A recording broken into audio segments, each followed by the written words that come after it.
I'm just starting the recording now. Yeah, I'm just going to meet up with one of my other friends maybe later after this, and then I'll probably try to get a Windows and partition my drive on my Mac.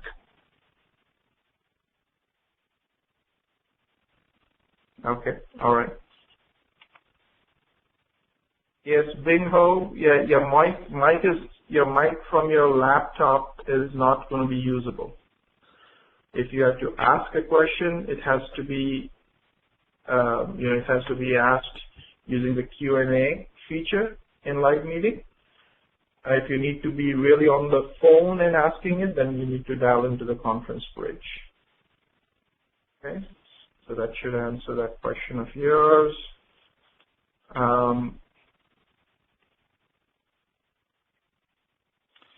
Is there anything being shared on the screen? No, not yet. I'm going to be sharing shortly.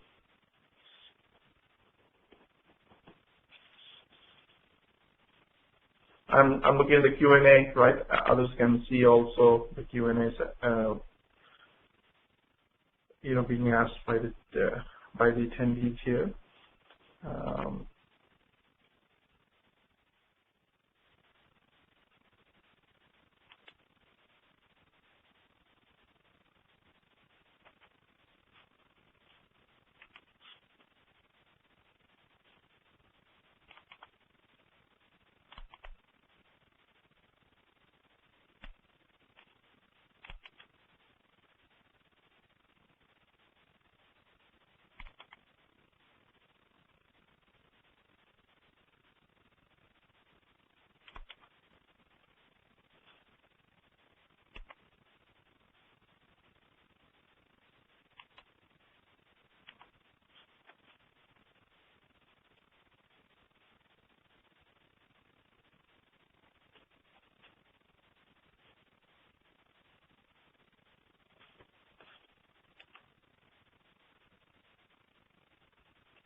Now you guys should be able to see my screen.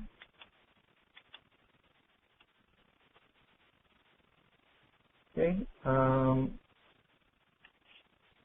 Okay. Can one of you respond back if you're able to see my screen? Yeah, I can see your screen. Excellent. Okay. Shri, you're having trouble logging into SAP. That's okay. We're not there yet.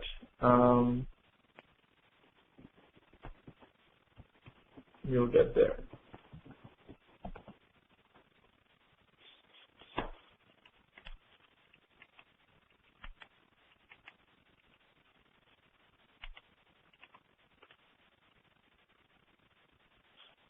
Okay. Khalid, yes, we'll provide details through Yahoo Group on where the recordings are going to be placed, etc., and how we use them. So we'll be covering all of this. Khalid Hamid has joined the conference. All right. Amol, do we have everyone you're expecting for today, or should we wait before we get started? Well, Ajay, I think we can start now. All right.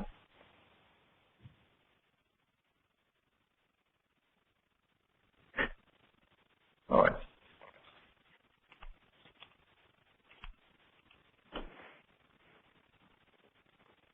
All right, so good morning, everyone. We're going to get started with, give me a second here, duplicate. All right, so we're going to get started with the SAP HANA and Netweaver System Administration training. Today, we're going to have an introduction and orientation session, essentially to whet your appetite a little bit about what we're going to be covering and give you a good introduction of the material. Hello? Has left the conference. Okay. And again, some of the things which I have mentioned around the etiquette for the meeting, right? Please follow it. Keep your phones on mute unless you have a question. Avoid echo by not having your phone off mute and the speaker of your laptop on at the same time. Right? If you do not have a question, or if you have questions which can be asked via text messaging, right, then use that feature in live meeting. You don't need to be on the phone. All the sessions are going to be recorded, both audio and video, which you will be able to use. Okay.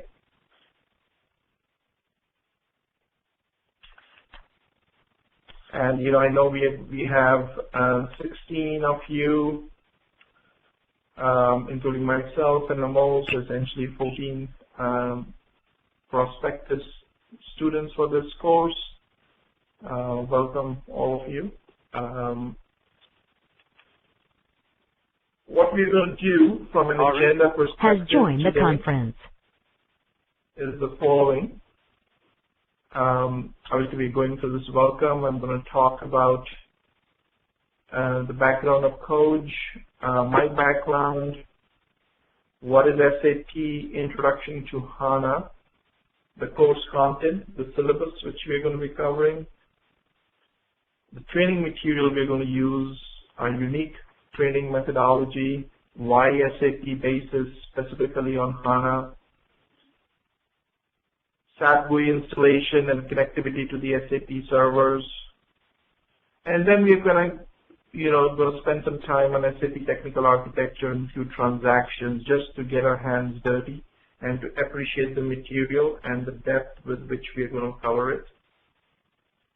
Some frequently asked questions, and then finally wrap up with Q&A session. We expect this to go roughly 2.5 to 3 hours, right? Depending upon the amount of questions we have, and if we get stuck somewhere in the middle, right? So somewhere in that vicinity, and we will take 1 or potentially 2 small breaks in the middle, so that we are able to absorb the material well. While I'm talking, if you put any questions in the Q&A session, if it's critical for what I'm talking, I'll try and answer it then. If not, I'll just hold off on them and answer it later. If there's something more material for Amol, specifically around your ability to hear, see the material, and get connected, he will work with you offline to make sure that that happens. Okay.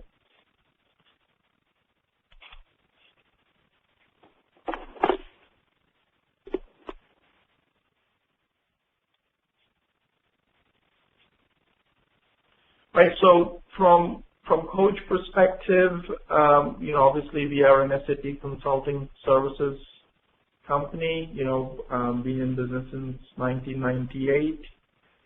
This slide is a little dated. We are close to 125 consultants, 25 odd, key clients across which we provide services, partners with SAP, with Amazon Web Services, IBM, HP more recently.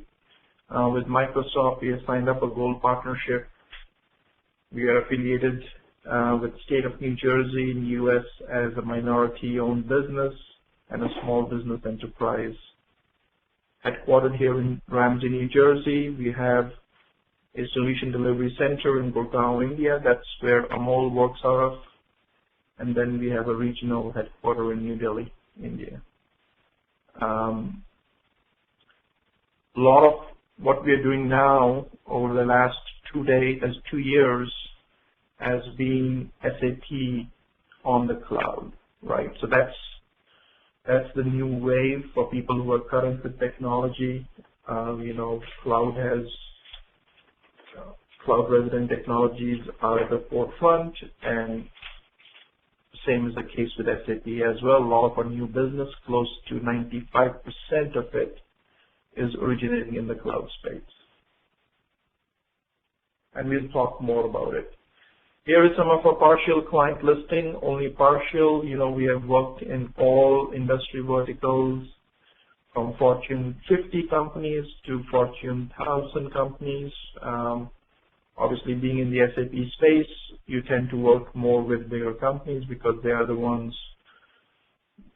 who have these massive ERP systems and can afford to run them.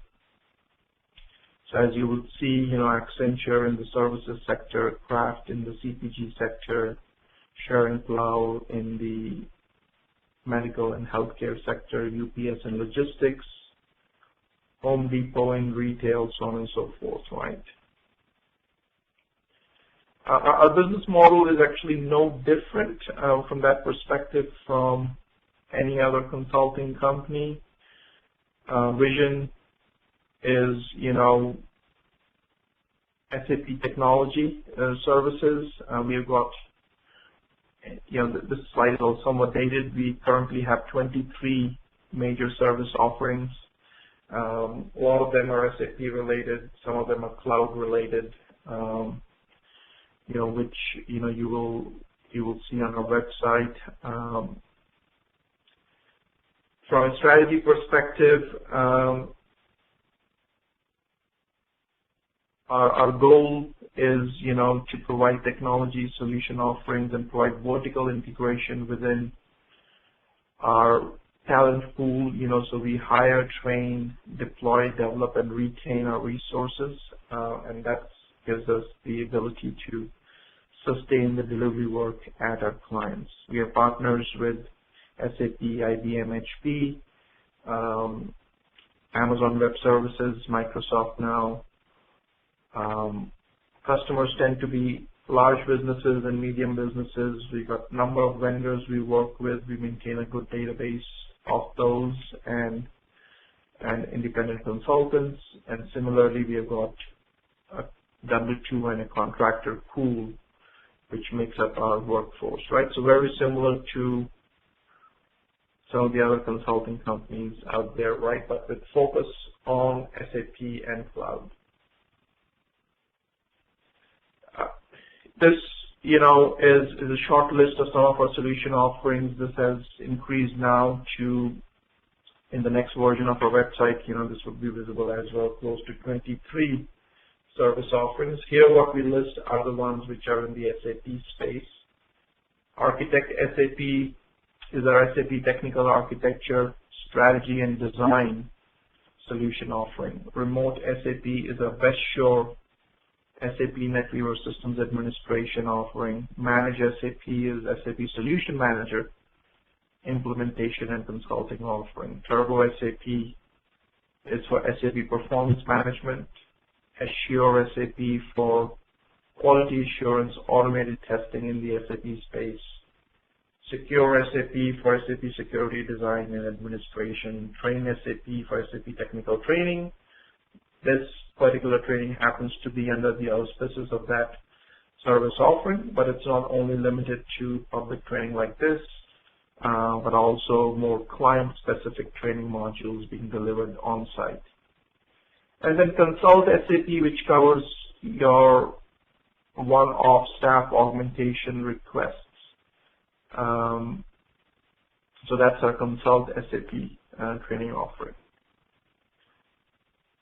Instructor background, we have actually 2 instructors running this course, different batches. In this batch, I'll be teaching it. I've given details around my LinkedIn profile here for those who are keen to look at that, right? While that loads up. In the meantime, so I've got 20 plus years of IT experience, including number of years at Big 5 management consulting firms, Pricewaterhouse, Accenture, Deloitte as well. 16 plus years of SAP Basis, project management, team lead, administration, architecture experience. Number of SAP ERP engagements, 12 plus, 5 in BW space, 4 solution manager, coupling APO, supply chain management, enterprise portal, process integration, business objects, PPC. Of these, 5 are full lifecycle implementation. That means from the development of business case till the time the implementations are live. I'm a certified SAP technical consultant, with certification from SAP, MBA and a master's from Tier 1 universities at US, and then, more than 15 plus years delivering professional education in SAP and quality assurance, right? And then, for those who are keen, can look at my profile, it's on LinkedIn, some of the references, so on and so forth. More important is this, I failed to mention that last year in 2016, we were listed by the CIO magazine as 20 most promising SAP service providers, right? So you'll see a write-up on it. It's on the banner of my LinkedIn profile as well.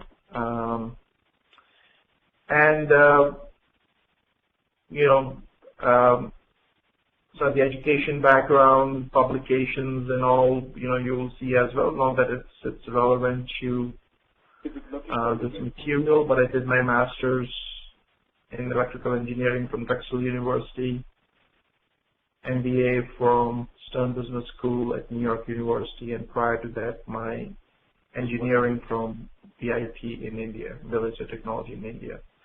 Some of my research work, I've got 3 IEEE presentations, right, very proud of, for those who come from engineering background, would appreciate that, as being published in IEEE. All right, so let's move on.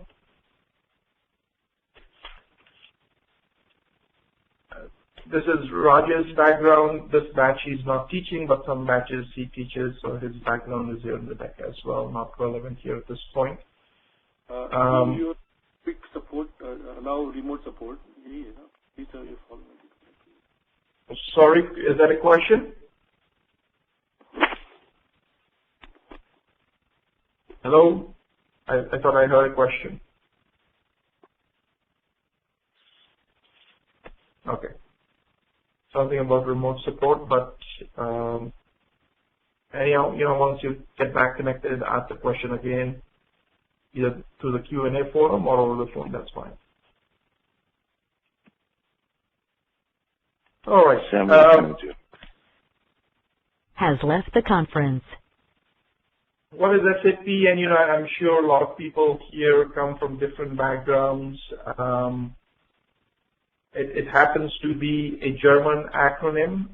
The translation of that in English is Systems, Applications, and Products in Data Processing, right, is really what it means.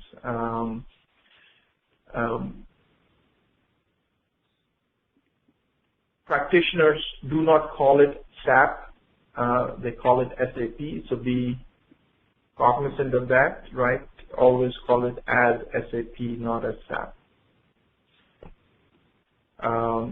It's world's leading provider of enterprise application software and delivers products and services that help accelerate business innovation for more than 183,000 customers in 130 plus countries, and that number keeps going up every year. It was founded in 1972 by 5 former IBM employees, used by 80+% of the Fortune 500 companies. Let me just make sure the recording is indeed on. Yes, it is. Sometimes I tend to forget it. Make sure you guys check with me so that I don't do that. SAP Business Suite is the cornerstone or the flagship product of SAP. It consists of 5 products which are listed here. Of those, the most critical one is ERP, Enterprise Resource Planning, also called as ECC, Enterprise Core Component. And then also part of the business suite is SCM for supply chain management, CRM for customer relationship management, SRM for supplier relationship management, and finally PLM for product lifecycle management. So 5 key products which make up the SAP Business Suite. There are a number of TLAs, 3-letter acronyms, as in any IT coursework, but more specifically in the SAP space. And you will continue to see these on and off. They typically make it difficult for the competition to keep up to speed with SAP, but we are here to kind of teach you and make it simpler for you. So if you look at the SAP Business Suite, which we talked about, ERP, the core flagship product, also called as ECC, Enterprise Central or Enterprise Core Component.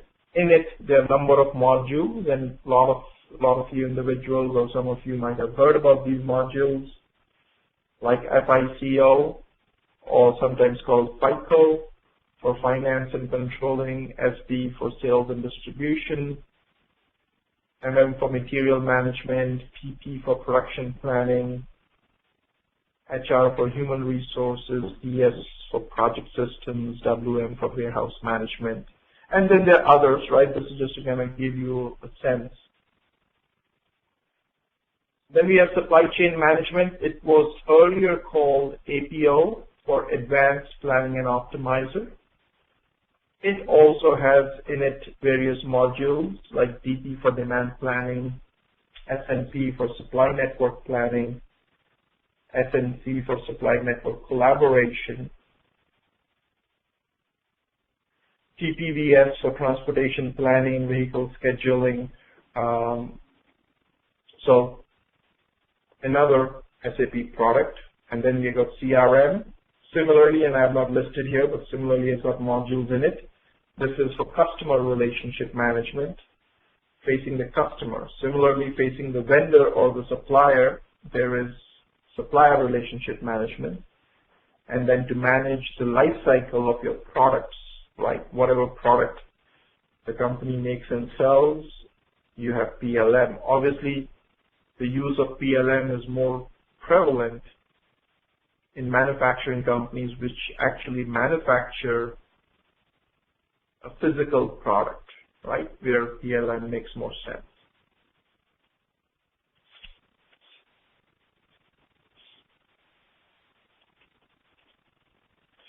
SAP Netweaver, you must have heard of this word a lot.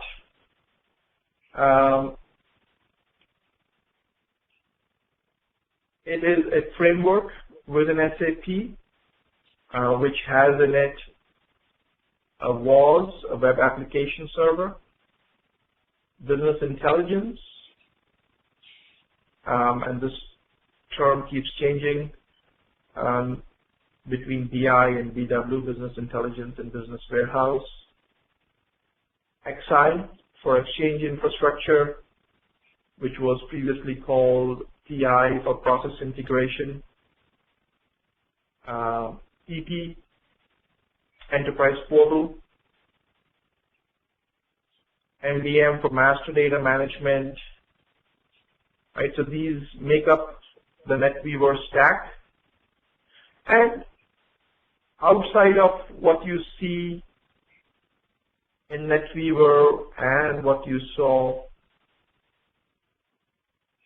in the core 5 SAP products which make up the SAP Business Suite, you have other products as well, like Solman, which is for Solution Manager, ETC for Business Planning and Consolidation,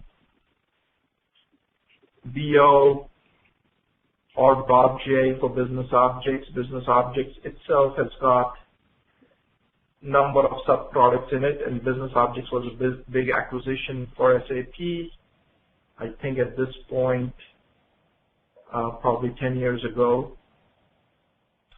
So you've got Business Objects Enterprise, which has got Webby, Web Intelligence, Excelsius, Crystal Reports, etc. as part of it. BODS, which is Business Objects Data Services, federation engine, so on and so forth. GRC, which is governance, risk and compliance, which is a security offering, security and controls offering from SAP. A lot of move is towards SOA, services-oriented architecture. And again, this is where a lot of the web services originate from, REST web services. I think somebody on the phone, you might want to keep us on mute. You can hear a lot of background noise, please. People who are on the phone, please put me on mute till you have a question. Okay.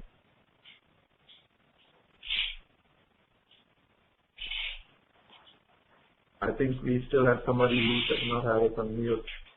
Everyone who's on the phone, please put me on mute. Thank you. Introduction to HANA. SAP HANA is a modern in-memory database and platform that is deployable on-premise or in the cloud, right? And in this course, even though it's a basis course, we're going to be learning it on both databases, Oracle as well as HANA, with focus more on HANA. And why is that critical is because of SAP's focus on HANA, on in-memory processing, and some of the things which you see here. If you look at MIPS, which is an acronym. Does anybody know what does the acronym MIPS stand for? MIPS?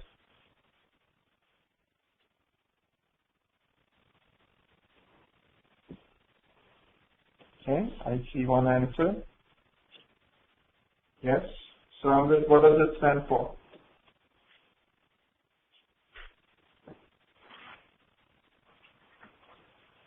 No, it's not megabytes per second. MIPS, M-I-P-S. Yeah, it stands for millions of instructions per second. That's how you measure CPU's capabilities, right? So if you see here how have things evolved from 0.05 MIPS capability, right, per, which you could buy per dollar, right, in 1990 to 2012, which is when, they had benchmarked, right, from 0.05 going to 304, it's a 6,000 time improvement in your ability to buy CPU speed for the same dollar amount.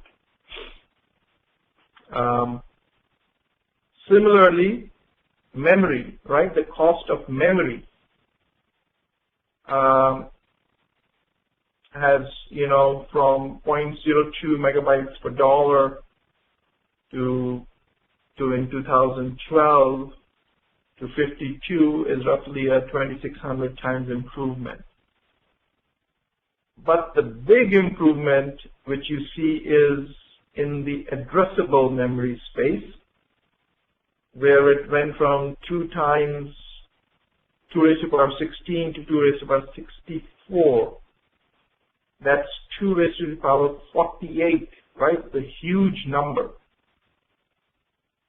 is how much memory you can address and make use of, right? And that is what lays the foundation to say that, okay, if that's what we can do now, that makes running the whole database in memory very achievable. And why do we want to do it? Is because the improvement in this space has been very negligible, right? The disk transfer rate, that means if your database was running on disk, it has improved in 22 years from 1990 to 2012 only 124 times, right? So compared to, what you have achieved in other areas, this is a very small amount where this happens to be the most glaring advancement, right? And hence, HANA. Okay. So, and what's the focus? Why do most of the people use it? It's fast data exploration, query, and analytics capability, followed by ease of implementation, but primarily it is fast data exploration, query, and analytics capability. Why? Because you can address every single byte of your database in real memory. And obviously the key statement happens to be disk speed is growing slower than all other hardware components while the need for speed is increasing. And because of this limitation, HANA came into being. So this is very important to understand, right? How and why was it even put in place?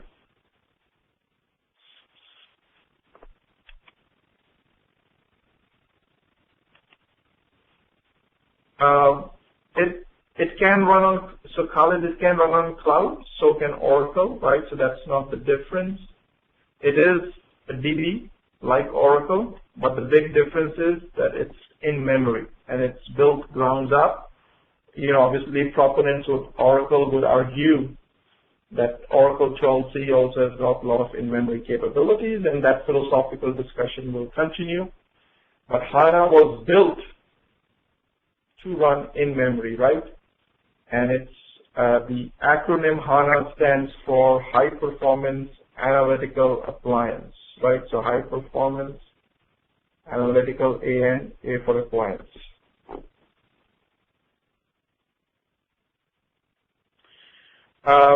Hey, Ajay, I have a question.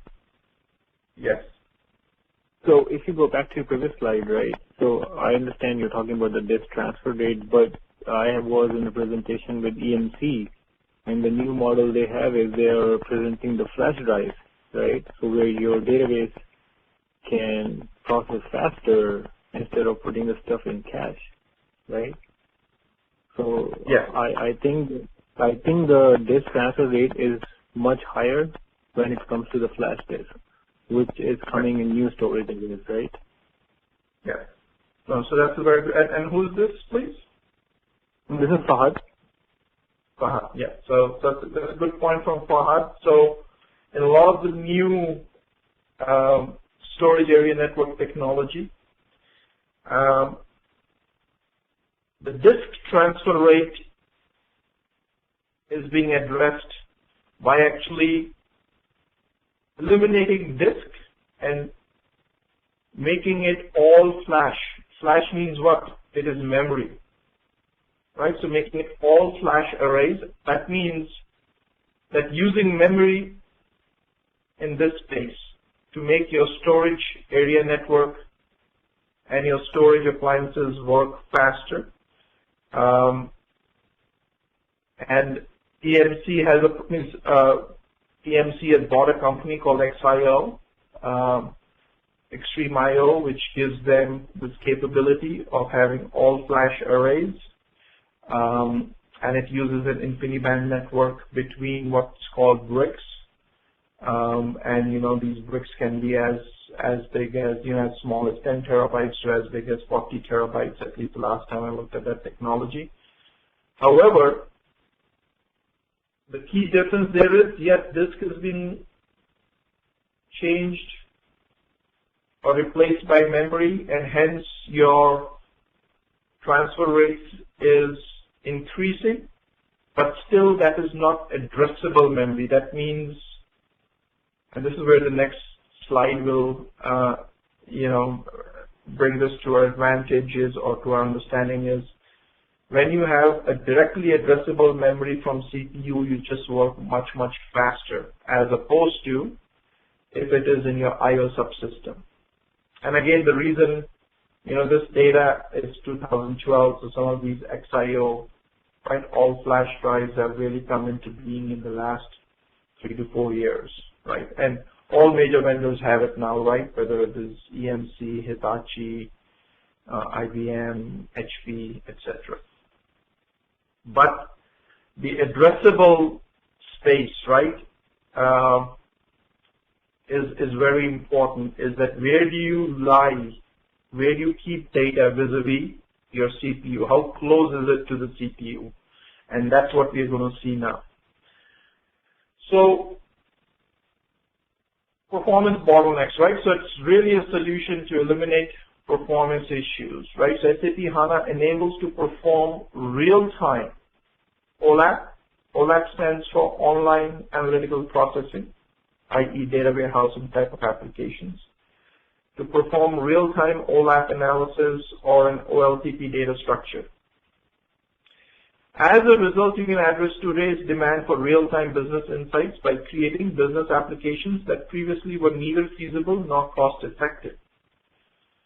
So that means you're doing real-time data analysis for things, which were previously not even possible, right? Means the kind of things which we do real-time today are coming because of technologies similar to this. You don't need to pull data overnight into a data warehouse to do analytical kind of analysis, right? You are able to do it more real time. Like if you look at Uber is doing its pricing based upon demand on real time. That means they're able to look at their demand in a given demographic sector for cab rides and, price accordingly, right? If you look at all traditional industries, demand forecasting could only happen the next day, the next week, the next month, right? But this is possible all because of being able to look at data real time. Just as an example. So if you look at the CPU, the closer you keep your data, right, to the CPU, the better off you are. So the closest you can keep data to your CPU is level 1 cache. That almost sits on the CPU chip. You are able to pull data in 2 nanoseconds. But as you go down here to level 2 cache, to level 3 cache, to main memory, to solid state memory, to disk, you see that how many cycles the CPU needs to expend. 4 cycles versus 1,000,000 cycles. And if each cycle is roughly half a nanosecond, right, you can just see how much difference there is. So I think to Fahad's original point, even if I increase the speed of this disk to be like memory, the fact that it sits further away from my CPU, there is additional time spent here, additional time spent here, spent here, spent here. Even this is fast, it's not good enough because it is so far from the CPU, and in each of these layers there is additional cycles of CPU to be processed. And hence, the more data you keep in main memory, the better off you are. I mean, if you can put it in the CPU chip itself, but we are not there yet in technology, right? Because at least in main memory we can go up to terabytes, right? In level 1 cache we are still only in kilobytes, what we can put there. So most of the current databases are in terabytes, so this solves, if I can get terabytes in main memory at a relatively cheap price, and I'm spending only 100 to 400 cycles, only X 100 difference versus this is 250K difference. Right? So that's the foundational theory behind introducing something like HANA. A lot of people spend a lot of years in HANA, but if you ask them the basic premise, why it was built, what it delivers, they're not able to correlate this. Obviously, if you have an engineering mindset, you will pick this up better. Okay.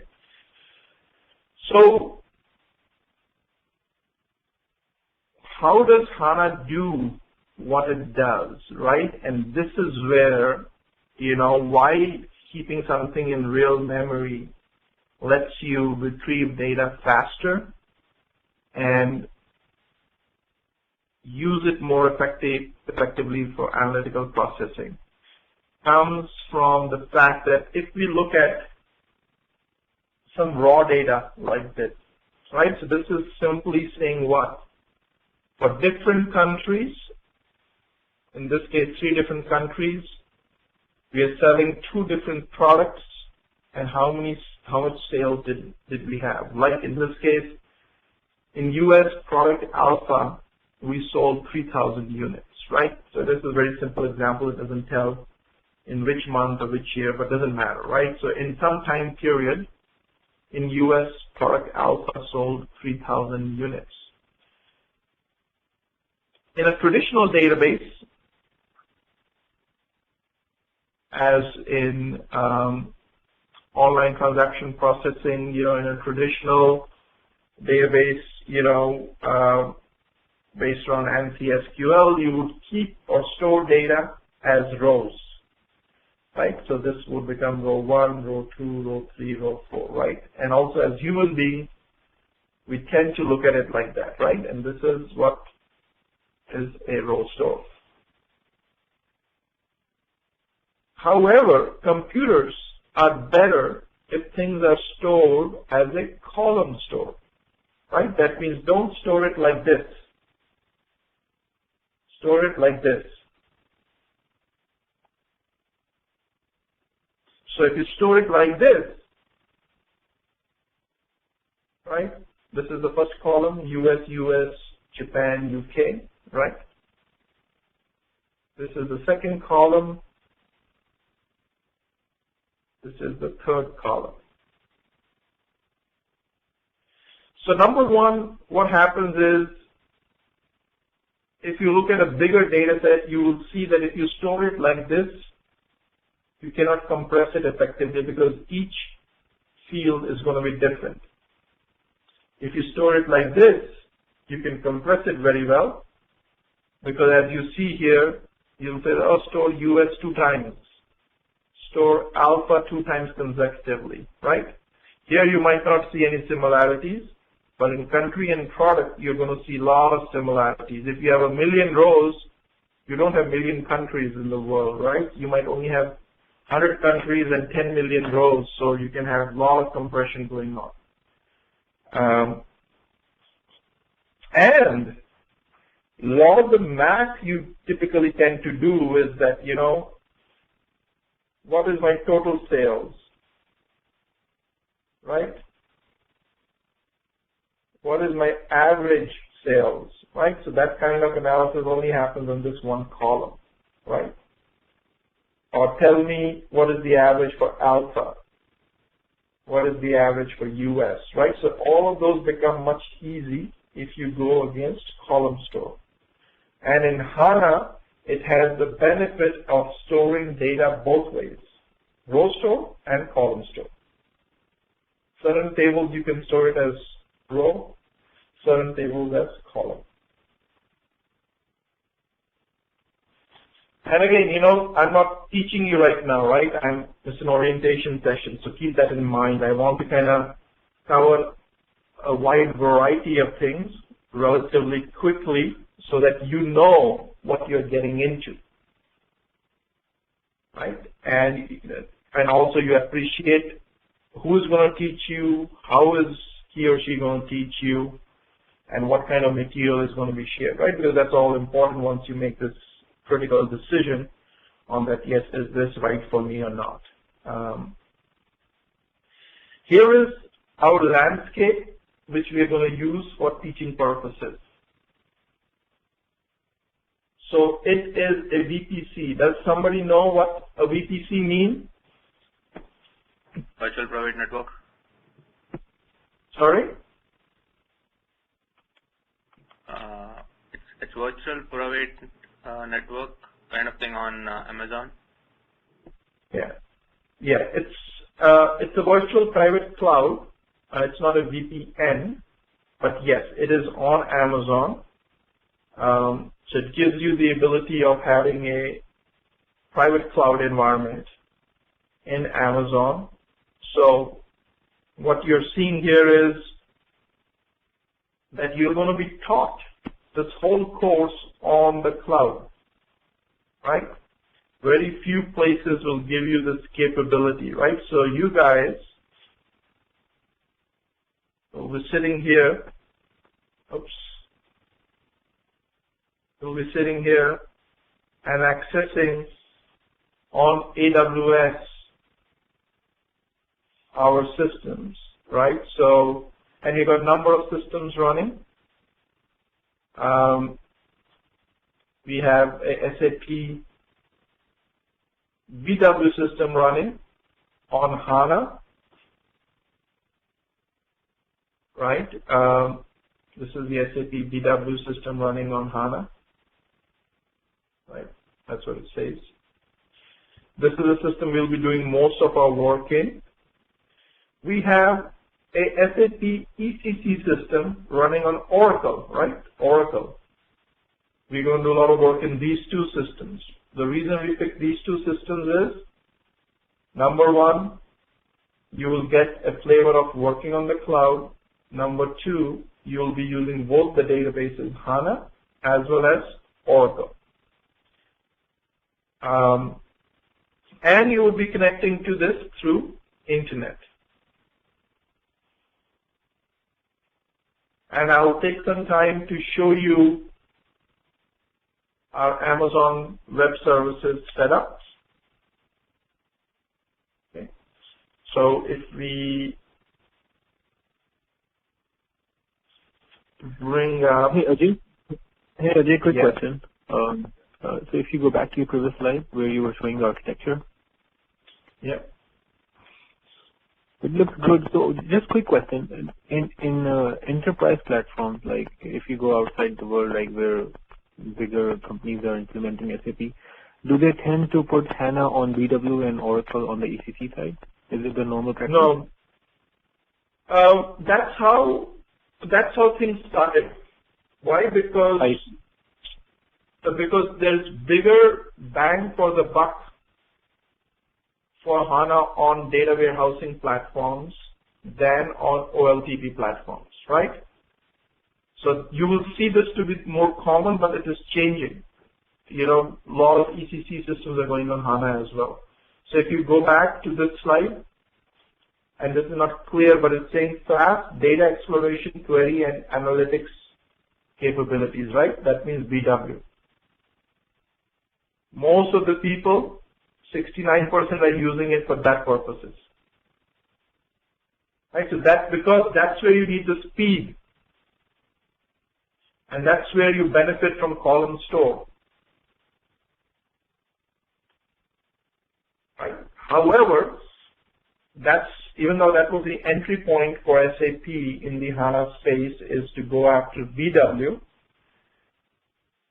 right now anything and everything SAP produces is supported on HANA, including ECC. We happen to run ECC on Oracle. We just chose it like that, right? There was no specific reason for it. Maybe cost was a reason, when we ran it, because ECC database size is bigger, and, we didn't want to invest in that big of a, memory footprint. So that's why we chose it this way for training purposes. Okay. All right. Thank you. Sure. Right. And I was about to go to Amazon.com EC2. Right. Sign into my console. EC2 is Elastic Cloud Generation 2. Right. It's a compute platform from Amazon. If I go here, this is our account. Currently, we have got At this point in time, we've got 3 running instances.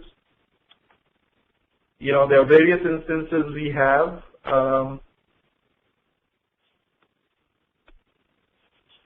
Up here,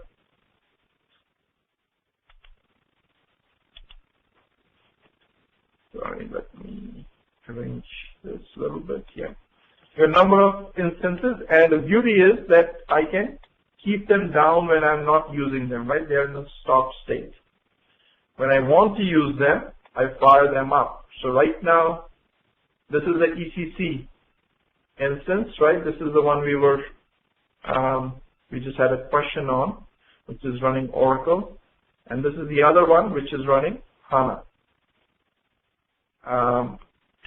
If I look at the one which is running HANA, it's a 2x large instance, right? Why? Because it needs more memory. I can look at the details of it, right? It is, all of these are the details behind it, right? It's public IP address, right? So public IP address is 54.227.245.127. Amazon provided public IP address. It has an internal IP address as well. This is the internal IP address, not visible to the world outside. This is visible to the world outside. It's running on Amazon AWS. You already know that by this fully qualified domain name. Running on Linux. It is secure using a key pair. You cannot log into it without knowing this key pair at the OS level. The block device is attached to it, storage attached to it. Right? And it is R3 2x large instance type. So when we look at Amazon's different storage, right? So if I say Amazon EC2 VM types,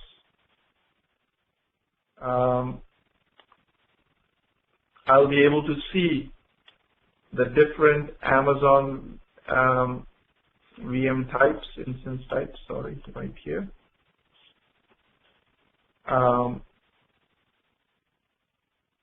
Right, so these are the different ones. If I go down here,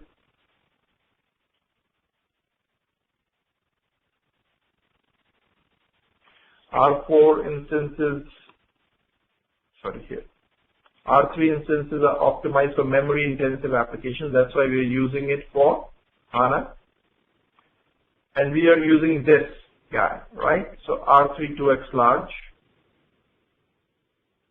So it has got 8 virtual CPUs and 61 gigabytes of RAM, right? That's why we're using it, because we wanted higher real memory, right?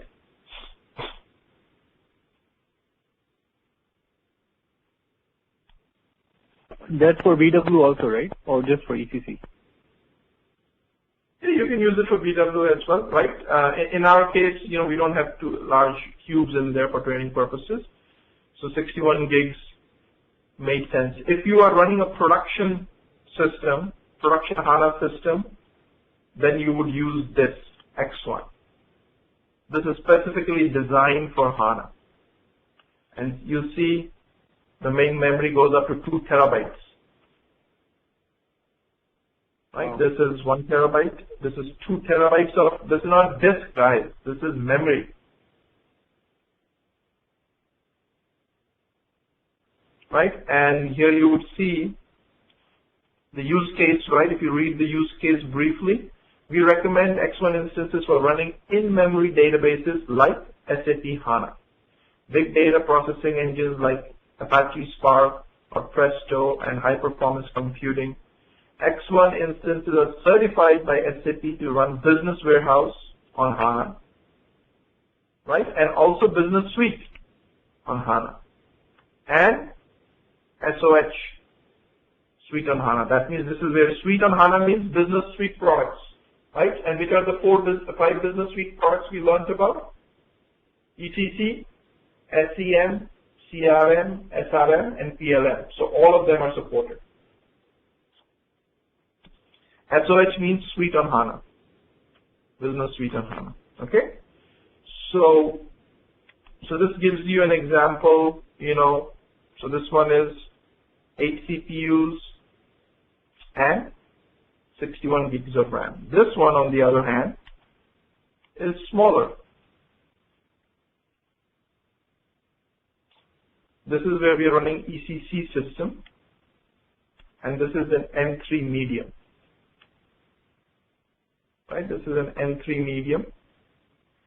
It also has a public IP address, private IP address running RGL.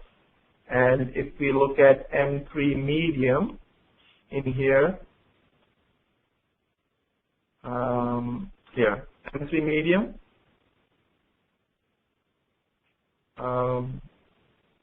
is it M3 medium? So let's go back. Yeah, M3 medium.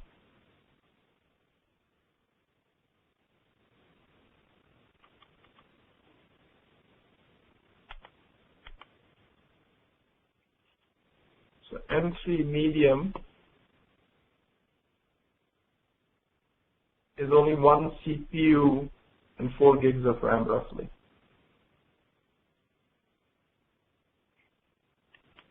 Somehow,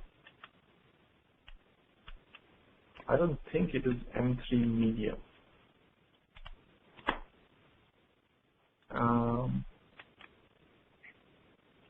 But that's what it says. It wouldn't be so small, right? Yeah, I think for some, but it says M3 medium. For some reason, I think it would be a little larger than that. But that's what M3 medium is stated as, unless there's a typo here in this website. But we can check it. This is M3 medium, right? We actually have a log on to the system, right? This is SAP GUI. Right, I'm running SAP GUI 740.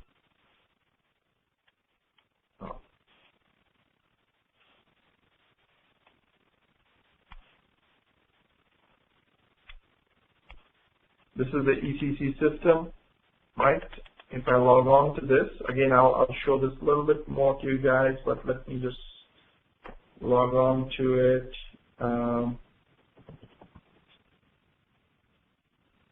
This is running on that server, and there is a special transaction. You can go to SDO6, which will tell me the actual memory footprint, and that's the reason I came here, and I think they're right. It is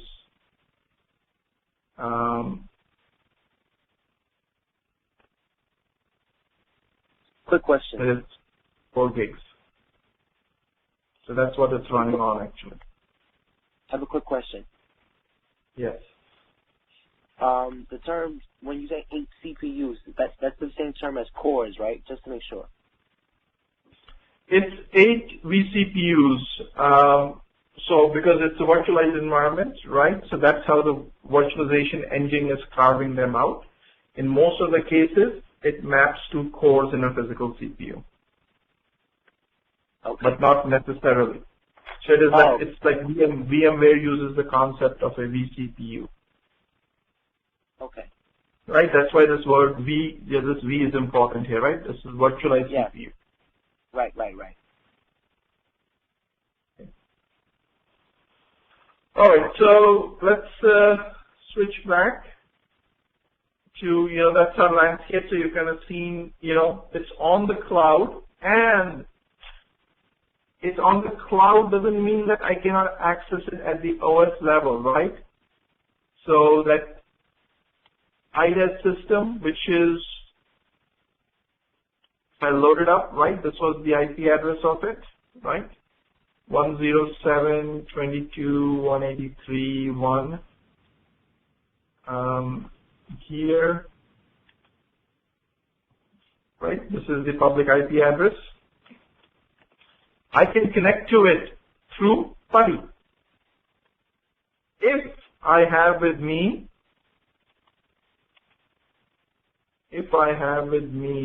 oh,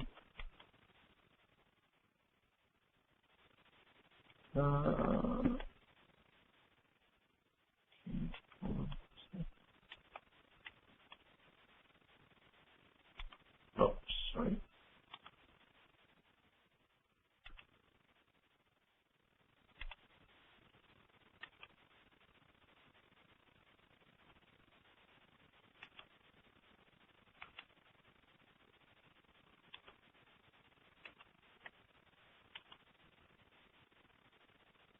If I have with me the right authorization certificates attached, right, like in this case, here is the private key which I have provided, right? It's only on my machine sitting. Private key per PPK, code PPK file. If I have that file, I have the private key authorization to connect to it, right? So if I go here, I just load this and say open. Since I have that private key authorization, it's going to connect to my EC2 instance. It is doing it right now. You see this public private key, right? It's authenticating with that. And once the authentication is complete, which it's now, I'm connected at the OS level, right? So I can do all Unix commands here, right? ls-al. Right. So this is on the cloud.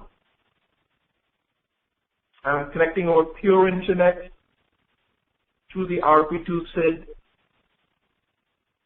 I can see RP2 ADM is the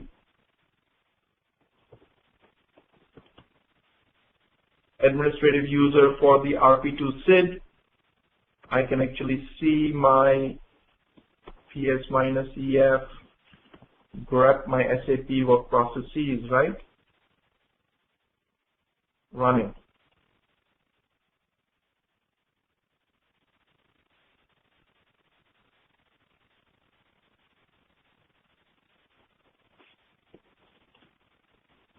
More, right?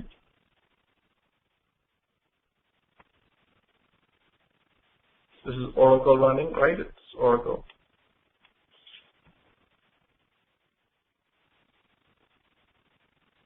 These are all SAP work processes running.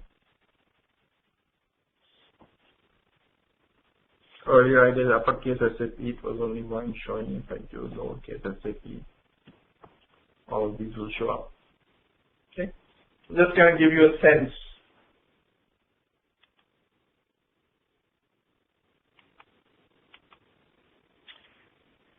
Yeah, they're by the hour. Different instances cost different. There is a cost calculator available, which one can use. If you go here, right, we were looking at these different instances, instant types. You can go to pricing instead. So if you go to pricing, you can have on-demand instances, see on-demand pricing, right? So on-demand is how we use it. So if I say I want to run our HANA instance, you know what's the cost for it, right? So it's running RHEL. We are running it in the US East data center. And we are using R3 2X large. So it is 80 cents an hour.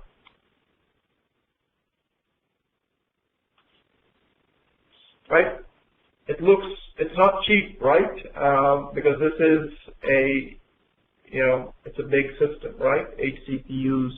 That's why I shut it down when it's not really being used, because it's roughly $20 a day, right? Running 24 hours. But you can run it only for the hours you need it. On the other hand, the The M3 medium is much cheaper. It is 12 cents an hour.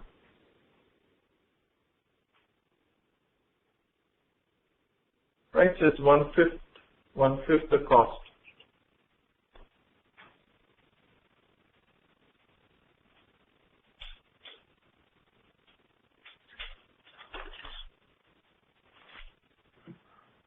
A question regarding HANA. Yes. Yeah. So they say compression from this disk to when the HANA is booting up or loading up, the compression rate from the disk to the memory it makes a big difference. So is that compression same as the example that you gave in the fifth slide? That depends on your data, right? So what kind of data you are keeping, right? Because if you've got data which has got no duplication, then it cannot compress. It needs to see duplication and then it will compress. So that's why when people look at compression in HANA, they have to kind of look at their own data. But it compresses much better than other databases does. And it's not only compressing, that's one way, right, to look at it, but that's the most common way to look at it, which is there data duplication. There are certain other algorithms built in as well, and some of them are not publicly made available, right, because that's proprietary technology. But the big one is that when you do column store and all, there's duplication of data which you can benefit from. Okay. Right? So it becomes only half of the data that is on the disk. I mean, that's what I read. So it says if it's 1 GB, No, it does not. I've not seen 50%. Because see, if you're keeping demographic data, right, and there's one field in there which is, male, female, right? One can say, oh yeah, that column is going to, we're going to benefit from it significantly because it can be either male or female, right? But not all data is like that, right? It depends on how many columns you have which have got duplication in data, etc., right? But it really depends. It goes up, I've seen it, 20-30% compression is very common to see. Okay. All right. Yeah, I've not seen, at least at the clients we are at, we have not seen 50% yet. Okay. And we have implemented HANA at at major big 5 audit firms, CPG companies, high-tech companies, right? In most of the cases, around 20-30% compression. Okay. Right? Sure. See, there's a question from Khalid. I think I answered this question. Yes, there's another one. Please go ahead. This is Khalid again. I was going to ask you, so how many companies are there which are using cloud-based HANA? Because if it's that expensive, I bet small businesses are not running this. And what's the difference between a large instance and a medium instance using 1 CPU versus 8 CPUs? Yeah.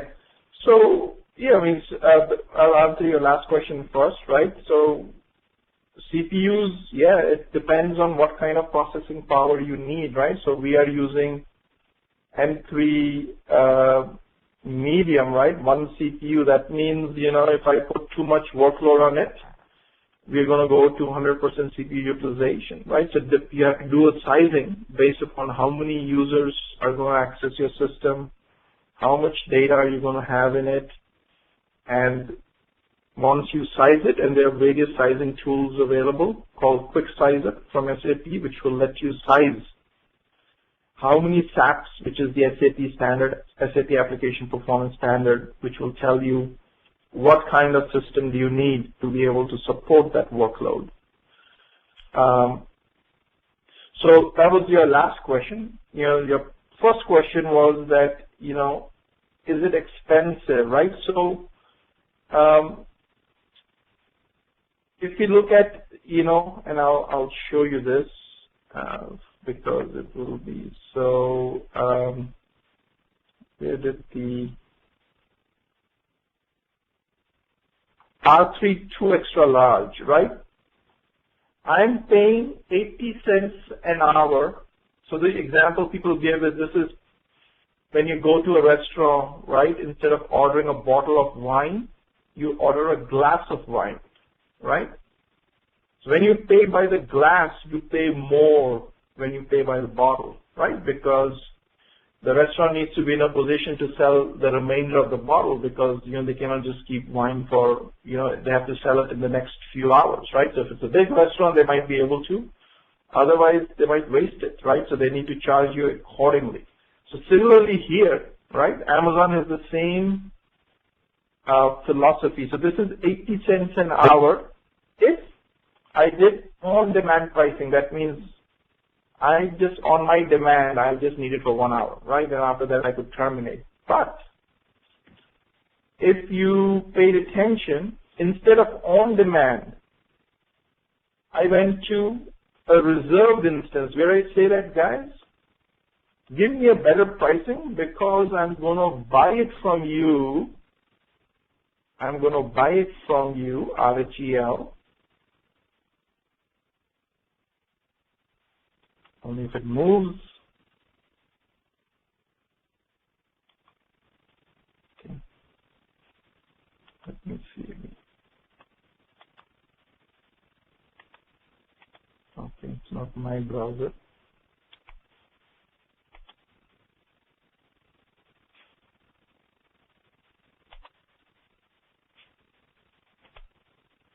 Okay, it's moving now. So this is, I'm on reserved instances.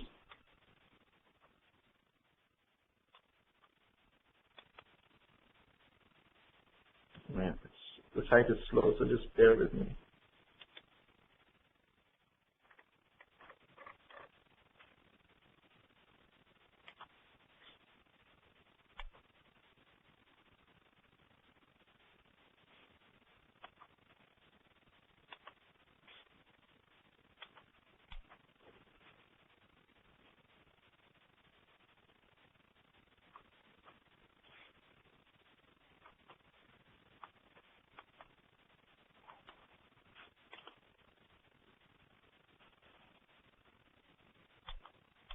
Okay, I think the site is screwed up. Hold on for a second. Let me just go through it again.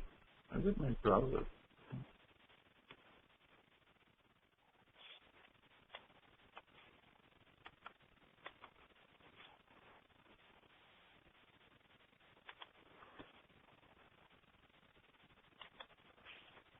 It's okay. You don't have to show us. You can just tell us the estimated price.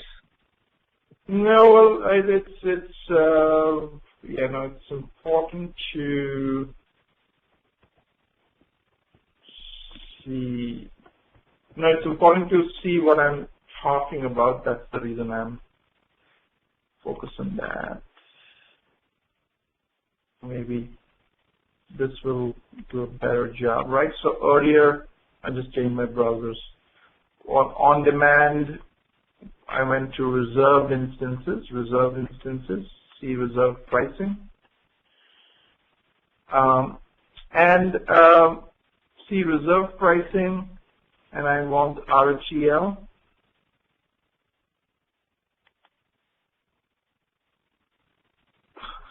Maybe it is really, it's moved. US East, right? And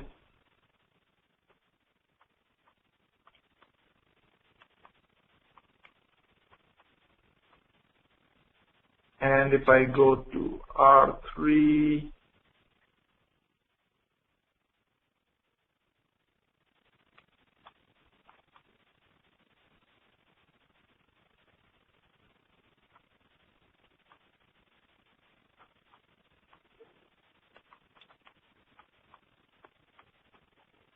R3 2 extra large. So you see on-demand pricing, this is what we had seen earlier, 79, 80 cents an hour. If I did a 1 year, say I want to use it for 1 year, and I'm going to sign for 1 year, and I'm going to pay all upfront. That means I will pay $4,229 for that 1 year. I get a 39% savings. Right? It comes down to roughly, effectively, 48 cents an hour. If I sign up for 3 years, I can pay all upfront. I can get 54% savings. So this is reserve pricing. And then they have a spot pricing. Does anybody know what would this mean, spot pricing?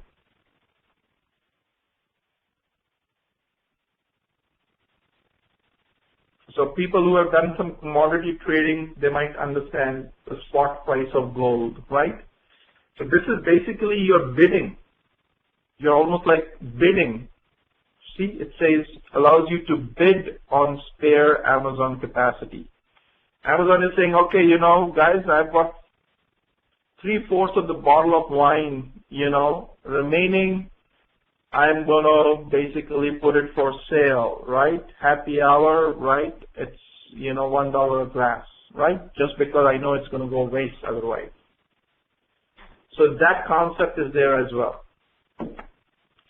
So what you guys should learn from this is that this is the future of data center work. 3 years from now, you can take it in writing from me. Your traditional data centers are not going to be there. 3 years from now. It might even be earlier than that. Cloud is going to take over all of that. Just the amount of money being spent in this space is mind-boggling, right? Just imagine, right? There was no reason for Microsoft to choose Satya Nadella, right? Amongst, you know, the executive VP who was running the platform division, right? The Windows division, the Microsoft Office division, right? But they chose the one who was running Azure to be their next CEO because that's where the growth is coming from or is being perceived to come from. Okay, so Ajay, Amazon is the only one, or is there Google provides the same service, or somebody else? Yeah, so the big two players in the market today are Amazon and Microsoft. Amazon's service is called AWS, Amazon Web Services. Microsoft's is called Azure. Behind them, I think in the next rung are Google and Oracle and IBM. And then everyone else is much, much smaller. Right? Okay, Fahad's question, Ajay, quick question. How are we going to practice? You guys are going to provide us, oh yes. Yeah, so you will be accessing the same AWS systems. To do the exercises, right? You will get access to it, right? So that private key is going to be shared with you. Not only that, our most sophisticated exercise, which is the installation exercise, you are going to get a virtual machine, and you're going to your own dedicated virtual machine, and you're going to start from scratch and build and install the whole thing. Right? And the reason we can do it, and I can do it for each one of you in the class, is because I can spin up 14 of them in no time. Right? You're 14 people right now, or 17 now, so some people have joined recently. Yeah, it's, you know, it takes me no time to spin up, you know, because I have to pay by the hour anyhow, right? So we have budgeted that in the cost of the course. Just give it to you. We give it to you for 3 days to complete your installation of SAP BW on HANA. Okay, so that's Fahad's question. Viral's question. It seems AWS expensive and need to stop instance due to cost. If example one by machine server. Oh, yeah, well, means, yes.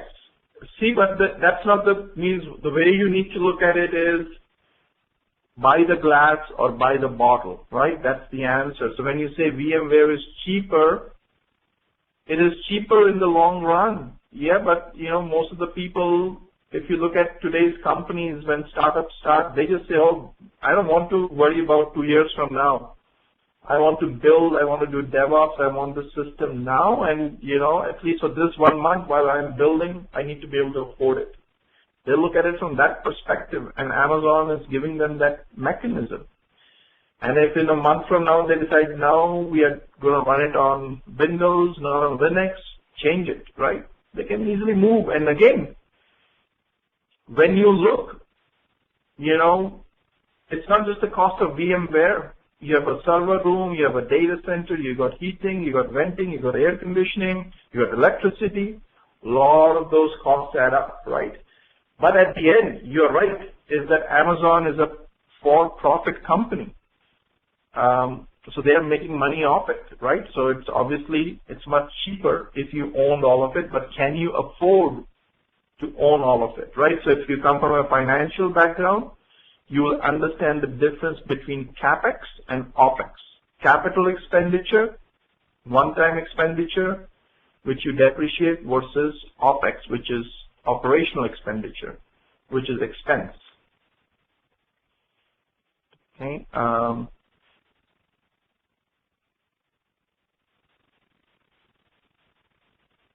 No. No, Scott, that's not the case. Every Fortune 500 company at this point, I would say, categorically has got some footprint in the cloud. How much of it is in the cloud varies, and probably most of them are 5 to 10% in the cloud, right? So what did they move to cloud first? They probably moved their public-facing websites, their external websites to cloud first. Then they moved, a lot of them are moving their email systems to like Office 365, right? Skype, Office 365, OneDrive, Dropbox, right? It's all in the cloud. I mean, we ourselves use Code, we use Office 365 now, it's all in the cloud. It runs on Azure, right? So that's where the difference is. They're all doing something on the cloud. It's just the extent at which they're doing, and that's rapidly changing. In fact, if you know anything about Microsoft sells to corporate clients using what's called an EA, Enterprise Agreement. And every year it is up for renewal, or every 3 years, depending on how you're doing it. And in there, now you have to disclose how are you buying cloud capacity from Microsoft. And that means every year Microsoft has an opportunity to sell more cloud. And that's where they're making most of their money, right? It is lucrative for Microsoft because it's subscription-based, right? It's subscription-based revenue. Licensing is handled much better. And even for customers, right? If you don't need it, you don't need it. You just shut it down. If you buy a license from Microsoft Windows Server and you don't need it, you have still bought the license. Too bad. Okay. And now there's this reserve model and all, right? So you can benefit from that as well if you need something for a long duration of time. Or if there's something you need, if I get it cheap, I will use it, otherwise I won't use it, then stop, right? Bid for it, right? Tell what is it worth to you. Bid. Okay? I'll have a glass of wine just because it's too cheap, right? Doesn't sound very well, but that's the statement. All right. Okay. So good. I think we had a good discussion. It'll give you a sense of, how we're going to teach this course as well. Let's go back to our presentation. Okay, before you go, can I ask one question? Sorry? Before we go further, can I ask one question? Yes. you just said you're going to give us VMware access, virtual machine access, or you're going to give us images to install on our own machines? No. You're gonna have access to a AWS instance for yourself. VM on and we will install the whole ECC on it? Yep, BW on it, not ECC.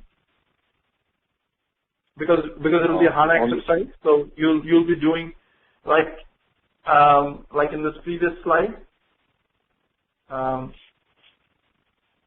You'll install this whole thing, right? And if you see here,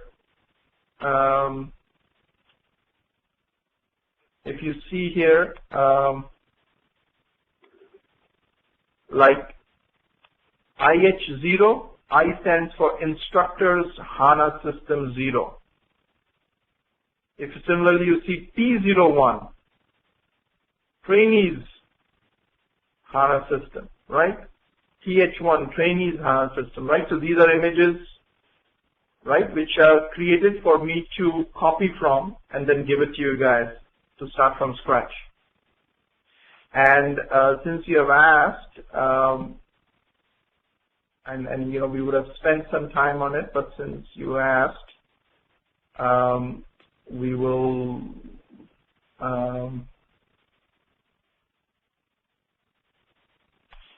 it's always difficult for me to. So Ajay, do you see any benefit of installing the ECC as well? If let's say if we do the BW for HANA, right? I know it's the same as WPM installer, but do you see any benefit of doing the ECC install as well? No, the ECC just runs a little longer and takes more space. Yeah. Okay. So ECC and BW, they both have similar commands when the login comes up for BW or ECC. Let's say I log into both instances, right? Do they have the similar command, or the command varies for both? Most of the T codes are similar. So this one here is this one which I logged right into. This is a ECC system running on Oracle. Here, IV0 is a BW system, right? It looks similar. The logon screen came up. Yeah. It's similar, right? Now, most of the commands, right? So I did ST06 there. T code, if I do an ST06 here, it will look similar, right? Obviously, here it shows 61 gigs of RAM, right? There it showed 4 gigs of RAM or 3.75 gigs of RAM. Now, if I do certain T codes, like if I do ST04, right? It's a T code which I'm running on this system right now, and I will go to here as well and do ST04.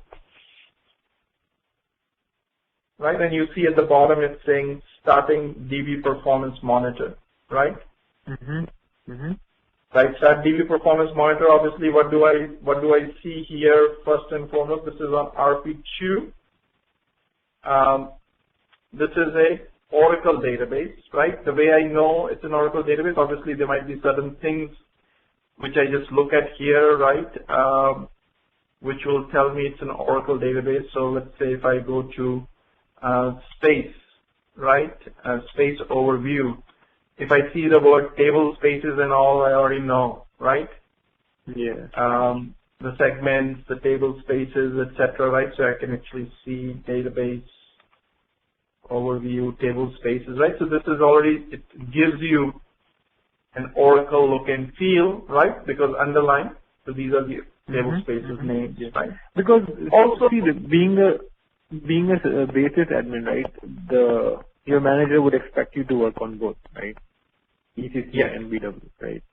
Right. So my only concern was that I know it's the same installer, but what are the difference in the command? I know it's BW is mostly for reporting, but I know you're gonna go in more depth in the architecture probably later. But I was just wondering, is it benefit or does it give some sort of benefit to install the ECC? Yeah. From an installation standpoint, there's no difference. It's in what gets installed is the difference. Yes. Right? So, one has got the concept of cubes, right? A star schema, because that's how you build database cubes, data warehouse cubes, and you run your queries against, right? So that concept is not there in ECC, it's there in BW, right? Performance tuning is different, right? Because the performance tune an OLAP system, which is BW, versus an OLTP system, which is ECC, right? How do you do sizing is different, right? But your common transactions are the same, right? And even if you have to look at the difference, right, it means it all looks very similar. If you go to system status, you will see the components which are installed in the different systems. And by the way, this should have come back here. Oh, sorry. Yeah. This should have come back to right. So see, this look and feel for the same transaction ST04 looks slightly different. This is the HANA look and feel. Yeah. Or a HANA database, right? And obviously it has got more focus on memory, right? See, 27 gigs of the 53.99 gigabytes is used. Got it. Of real RAM. And again, we'll learn more, but that's why we use two systems ourselves, right? We just happen to use ECC on Oracle, BW on HANA, right? To give you both, two products, two different databases running on Linux, right? Both the flavors together. Again, one could then go, okay, you guys are not running anything on SQL Server. We could have done that as well. It's just that, actually for our internal use, we have that as well. That's why BO is running on SQL Server 2014. Right, obviously it's not a BO course, so we are not teaching that, but we got that as well. So BW being a reporting system, when it pulls data from ECC, is HANA can talk to Oracle? Yeah, a lot of things can happen, yes. HANA can talk to a lot of different databases in a lot of different ways. Okay, so let's do this now. Let's take we were here, and we are running a little slow, but that's good. We are asking good questions, so I want to make sure that we do that. But we should reduce the amount of questions so that we can finish in 3 hours at this point. So let's take a 10-minute break. I've been talking non-stop. We'll start from slide 17, all right? Unmute. Are you going to stop the video for that? Sorry? Could you repeat again, please? Are you going to stop the recording for 10 minutes? I can pause it, yep. I keep running it because if you guys talk about me, then I have a way to find out. But all right, let's get started.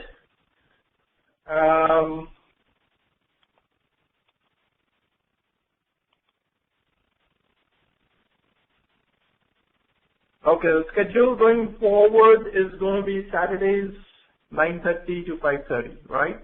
Is the schedule. Right.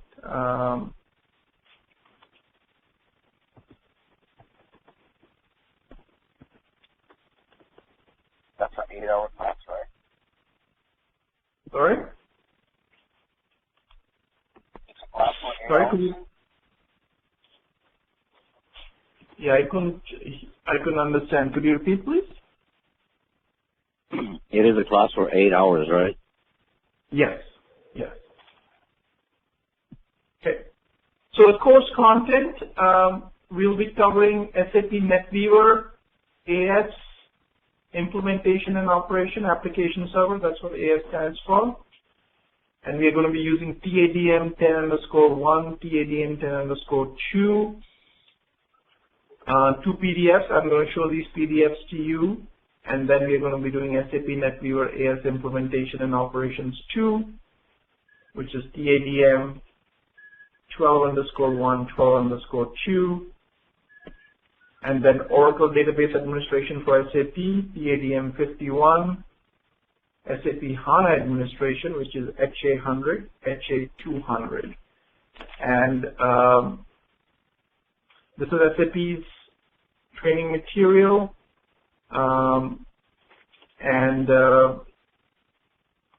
So if you look at this, you see the HA200 SAP HANA introduction, HA200, and then the PADM. So if we open up HA100, for example, right, this is. I think somebody's talking on the phone. Please put us on mute unless it's a question for me. Yeah, Jay, can you start recording, please? Yes, the recording is on. Thanks. Thank you. Right, so this is the material which we'll be covering. Again, this material, as you'll see, right, is lengthy. This just one PDF is 309 pages, right? So you'll see the way we go through it. We're not going to go page by page. I'm going to pick up key topics, especially topics with key diagrams in it, right, which are conceptual in nature, is what we're going to focus on, because each PDF is in the 300 to 500 page range, and it becomes difficult to do each and every page when you're talking about 7 of them, right? So 7 times 300 to 500 pages each is thousands of pages, right? So we'll be going through material. Access to all these documents you're looking at? Yes, you will have access to all of it, correct. All right, thank you. Yeah. So this is 100. This is to give you an example of a PADM material, how it looks like, right? Similar, right? So this one is 569 pages, if you see here, right?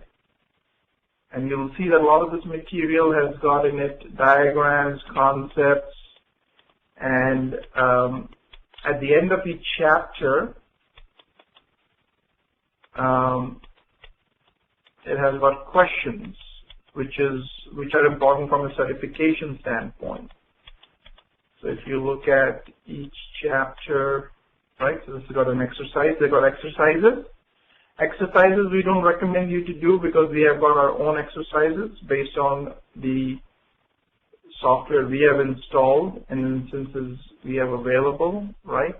But we do recommend you to read through them so that you can get a good sense of the types of questions, right? And then there are certain times questions and multiple choice questions which you can look at as well.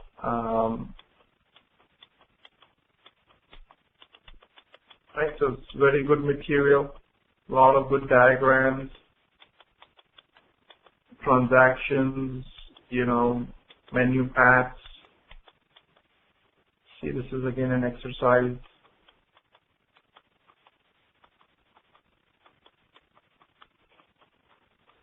It'll help you from the certification standpoint.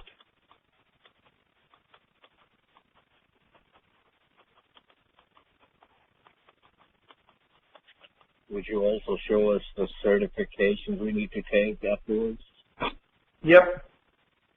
Yes, we'll be showing that as well. Okay, so this is the material. Course content will be provided to you. Amol will provide it. You'll essentially get a DVD, right? And this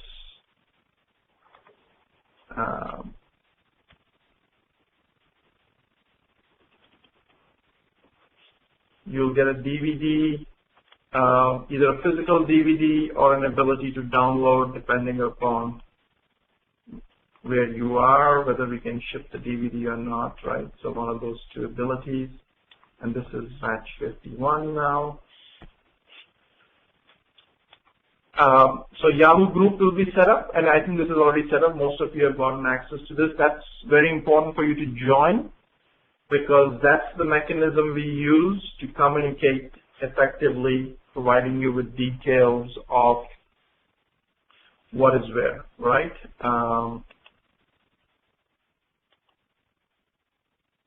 Okay, so this is very important for you guys to join. Hands-on exercise, right? So we take pride in our hands-on exercise. We spend a lot of time building these hands-on exercises, and these hands-on exercises we can quickly look at here.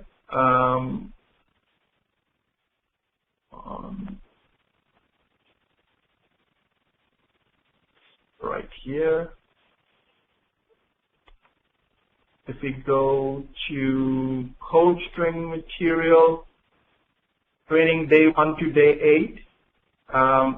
Today is counted as day 0, right? It's orientation sessions, it's not day 1.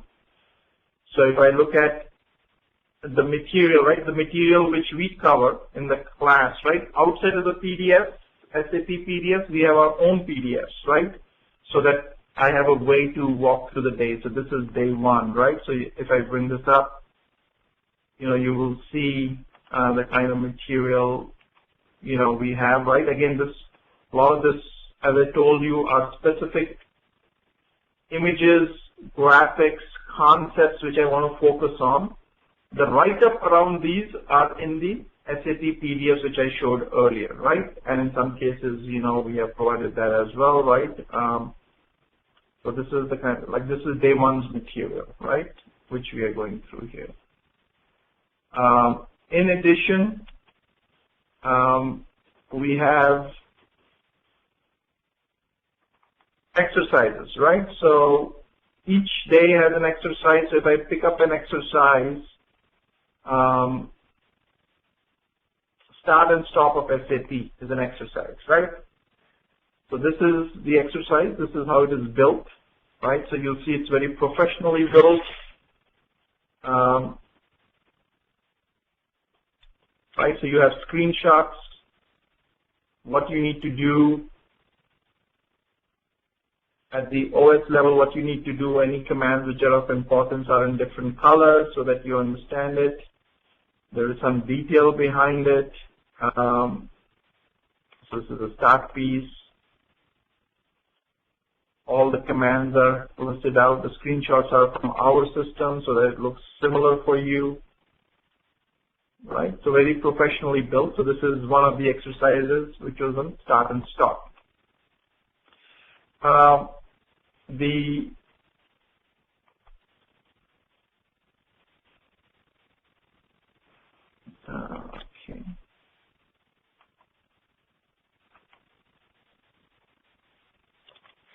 This one,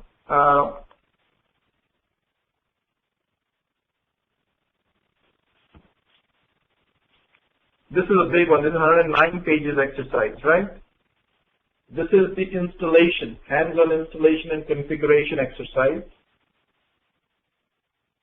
That's why it's big. This is the most critical exercise. If you do anything, this is the exercise. And in this case, you see HANA installation, BW installation, right? And how that all goes about, right? With each and every screenshot. Right, this is the SAP installation tool, right, to bring that up, screenshots of the SAP installation tool.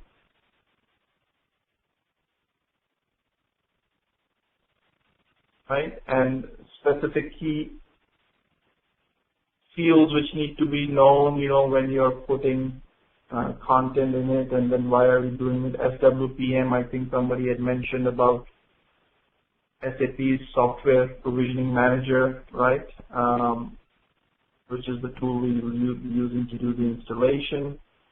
Underneath, it's really nothing but a tap inst command, which was the earlier SAP installation tool, right? But it's still called that internally, right? So all the screenshots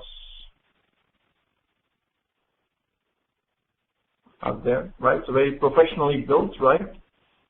So that you can really follow it. And as I told you, you'll be doing this on Amazon Web Services, right? So I'm not going to scroll through all, but here are all the 109 pages, right? And at the end of it, you will have your BW system.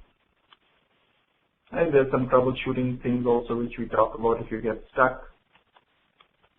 Start HANA DB, right? And we feel that people who are able to do this exercise are the ones Has left the conference. who really pick up the material. And then, we are also the consulting company. We want to see strong resources. Some of you are in US, some of you are in India, right?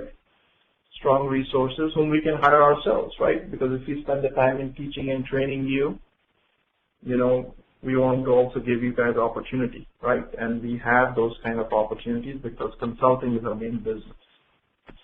Has joined the conference. So there are multiple exercises. You see all these exercises listed here. Hey, Ajay. Hey, Ajay, Fahad, Yes.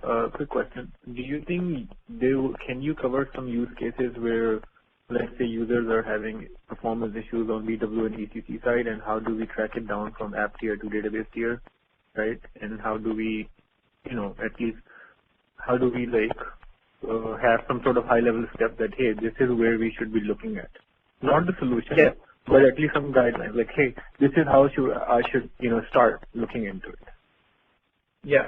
So we have, we have got some exercises in that space as well on SAP Performance Management. In fact, that's our company's key focus area as well, right? We have Turbo SAP, which is our service offering. We pride ourselves in our ability to do performance management across all layers, right? Whether Has it's joined the front-end conference. network, app server, web server, DB layer, infrastructure, disk IO, etc.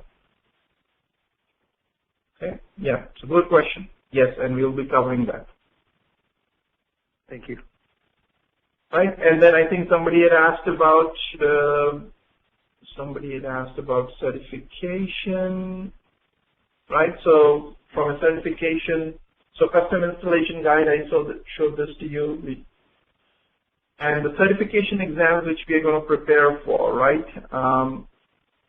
In pure NetWeaver space with Oracle, you can take that, right? This is the certification exam. Then Certified Technology Associate for HANA, Certified Technology Specialist for HANA, right? So those two certification exams are mentioned as well. These exams, you can go to SAP certification website and, you will find details for this. Time to time, the numbers might change slightly, but you will know when you get there, right? As the versions change, the numbers might change. The exams can be taken at SAP. SAP delivers most of their exams through View. And I think we'll talk about that Pearson View a little bit further. Coach itself is a Pearson View delivery center, right? So at least for those people who are in New Jersey, can come to our location itself and take the exam, Pearson View exam as well, since we are a authorized Pearson View testing center as well. Hands-on exercises, HANA installation is there, HANA upgrade is there, BW ABAP installation, BW Java installation, BW ABAP and Java upgrade, system refresh using backup from a different system, client creation, copy, deletion, transport of objects, user role creation, HANA backup and restore, right? All of these are covered, right, in the hands-on exercises which I showed you briefly, right? And very well structured material in this space is what we're going to use for the purposes of delivering this.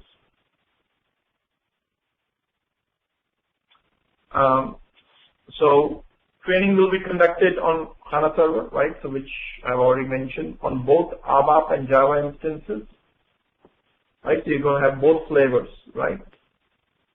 ABAP flavor, Java flavor running on HANA, right? Will be available 24/7 to the systems for students to reference and practice. Opportunity to understand and work on AWS. Opportunity to work on SAP SLT, as well as business objects. This is landscape translation. This is how HANA pulls data from ECC, I think, Fahad, or I think somebody had asked this question on how does data get pulled. So SLT, system landscape translation, is that method. Amongst others, there's BODS as well. Exposure and opportunity to work on multiple DB platforms, right? HANA and Oracle is what we concentrate for business objects SQL Server, right? So some of these concepts are important for you to understand in this training material.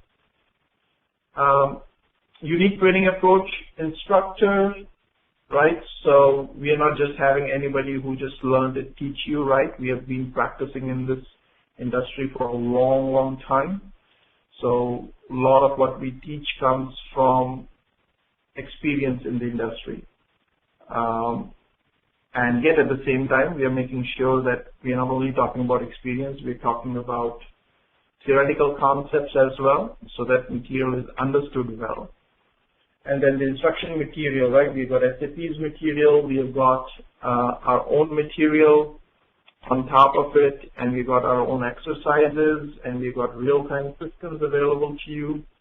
And this is most important, individual installation of on your own server, right? Each student will be doing an SAP BW, ABAP, and Java on HANA database installation as part of the training program. The server, will be given, you'll be given access to them even after the training for 3 months, so that you can still continue to revise practice. You'll be provided access to the training material as soon as you register, right? The training itself is 64 hours, 8 sessions of 8 hours each. 24/7 global access. You are traveling, you're on vacation, you cannot tell me that, Ajay, I can attend the course, right? You can attend from wherever you are. And even if you miss it, you have the recordings, right? The important thing is that you need to have the zeal and the intent to learn. And, we have given you everything else. We record every training session. Sorry? I'm sorry, after 3 months of access, can we buy more access from you? Yes, you can. At that point, you can buy. Correct.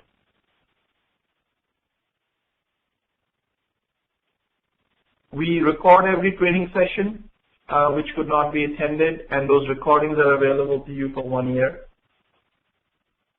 which is enough, right? In addition, we have a coach placement service offering. A lot of people who are attending these courses are doing it because they need to attend the market, and to attend the market, they need some specialized coaching around placement, right? Obviously, we have already told that we are ourselves interested, in resources who do good. And these 64 hours gives me a good sense and appreciation of how well you have done. But even outside of that, you have the ability to participate in our coach placement service offering, where, we work through the resume preparation, mock interviews, certification, and preparing you for client interviews, and also marketing you, right?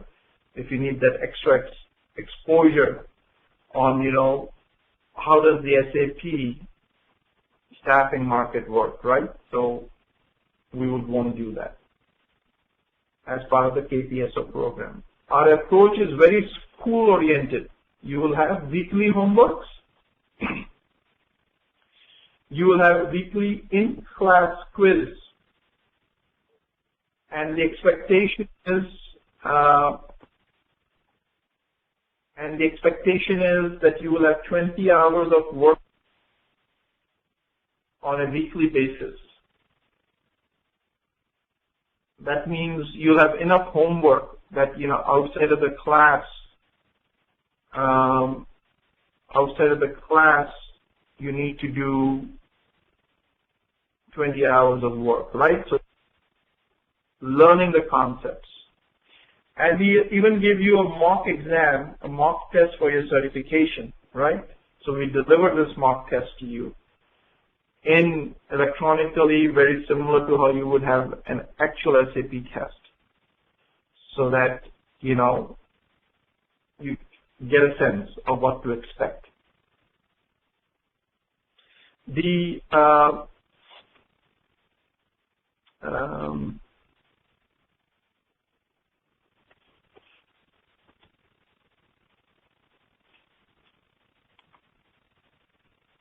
if we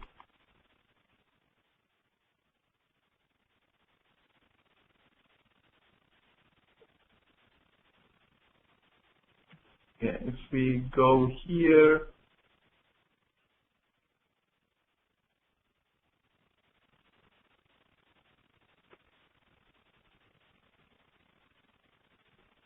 I'll come to that. We'll give you some sense of the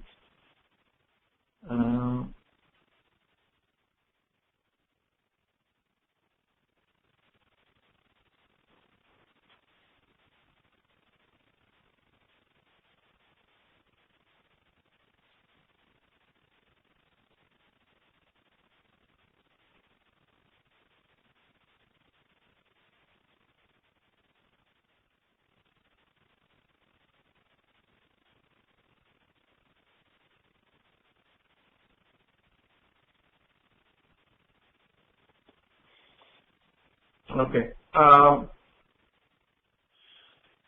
The details of the test, right, at least for one of the certification exams, right, it's typically 80 questions, 3 hours, you get a lot of time, right? That means it's not really a race against time. Important thing is that do you know the answer, right? It's not like you'll be running short on time. It's conducted by Pearson VUE authorized testing centers, and Code is a Pearson VUE authorized testing center, right? But again, you can take at whatever center is closer to you guys, right? Are these multiple choice questions? Yes, they're multiple choice questions, right? Yeah, these are multiple choice questions. Here is, our mock test, how we deliver it, right, electronically, right? There's some details on it available, right? So this is the people in the batch 45 taking it. We deliver it through QuizStar, which is a online mechanism to provide exams to students. Okay, and we have built these. We don't have one for HANA. This is the one for Netweaver, which has been built on Oracle. Available to you, and everyone will have to take this exam as a preparatory exam, right? And you see that it has the same 80 questions as in the real exam, right? We grade people, right? So this batch 46, when they took it, they didn't do very well, right? See the scoring, right? How many students had below 40%? Actually, this was when we had introduced this kind of an exam, right? So things have improved somewhat since then, but it is a difficult exam. We on purpose have made sure that questions are similar to what happens in the real exam, but slightly on the more difficult side, right? So that you prepare well. So here's an example of, so it's multiple choice, right? So we just erase the question here so that you guys don't see it, right? But there's some true and false questions. More important, and why it makes the exam difficult, is that SAP allows for more than one answer to be correct. Right? That means your ability to randomly guess significantly decreases, because more than one answer can be correct, and you get full marks only if you get all of them correct, right? Like in this case, BR tools, BR space, BR recover were all part of the answer. Right, so this particular individual name has been hidden, got 56 out of 80. And that would just pass you.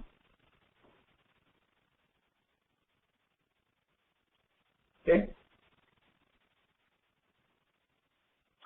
Why do you want to focus on basis, right? Obviously you want to focus on basis is because systems administration, did my screen sharing went away? Nobody mentioned that. Shoot. I can see it. You can still see your screen. Oh, you can see it? Yeah. No, I think something is wrong. What is wrong? Why is my live meeting not visible? Somebody was asking control of my live meeting a little while ago.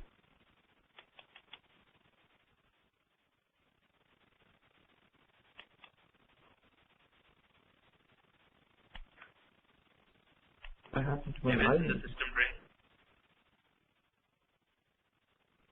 Sorry? Maybe it is minimized into the system tray. No, it doesn't go there typically. No, it's not there.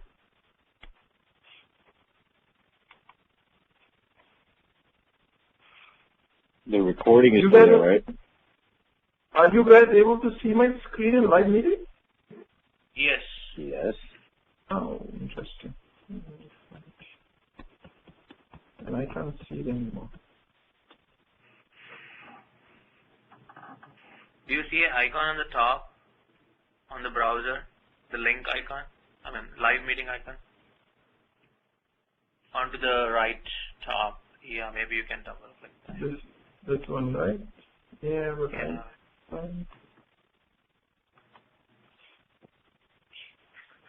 Okay, let me see what I can. I'm going to start it again.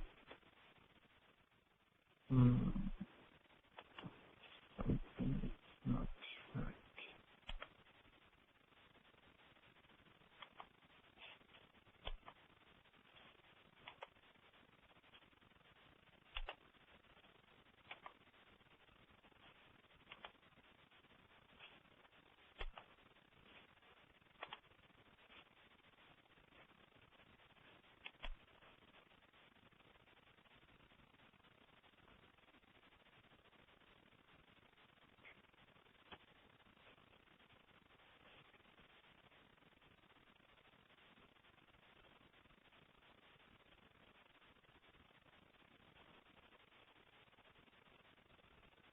Yeah.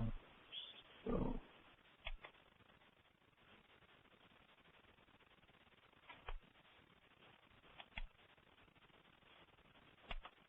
let me remove my previous session. Now you guys don't see anything, right? Now you Yeah. see it. Yes, the stream came back. Yeah, I'm now sharing it again.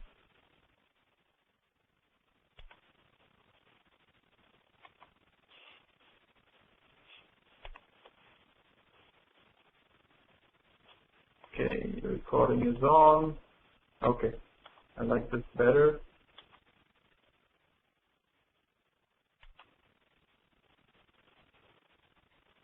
Yep, you did that, did that.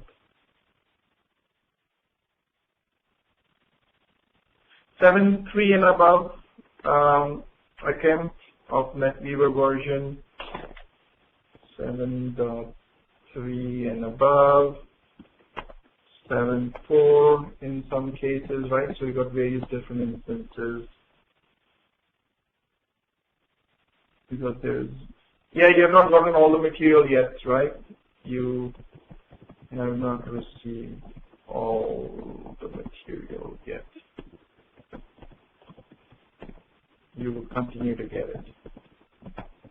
You'll get HA100, HA200. Okay, so this is fine. These two are fine.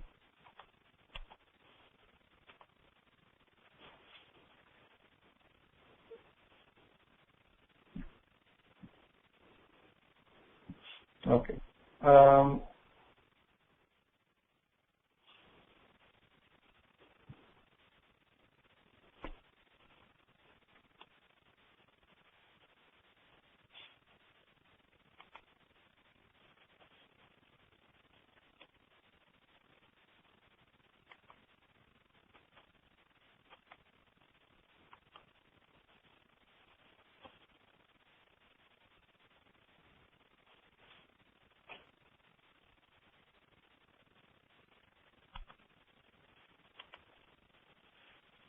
Okay, SAP Technical Architecture. So, CADM 10_1 Unit 3 on SAP Technical Architecture. Sorry, here. So, this is where we were, right? So, SAP System Administration in SAP is called Basis Administration, right? NetWeaver Systems Administration as well, right? So, the word basis is old. SAP Systems Administration or NetWeaver Administration is really called Basis. And NetWeaver is the foundation for all SAP products. That's why if you learn that, you can administer all SAP products, right? The definition of NetWeaver is given more clearly in SAP Tech Unit 1, page 16, right? So this material is also available.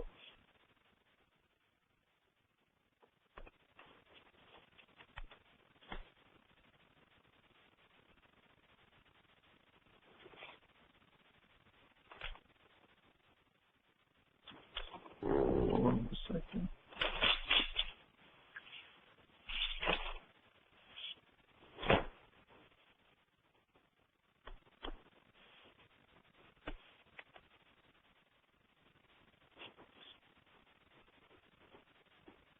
No, I know what had happened. My keyboard stopped working. That's the reason I was not able to see it.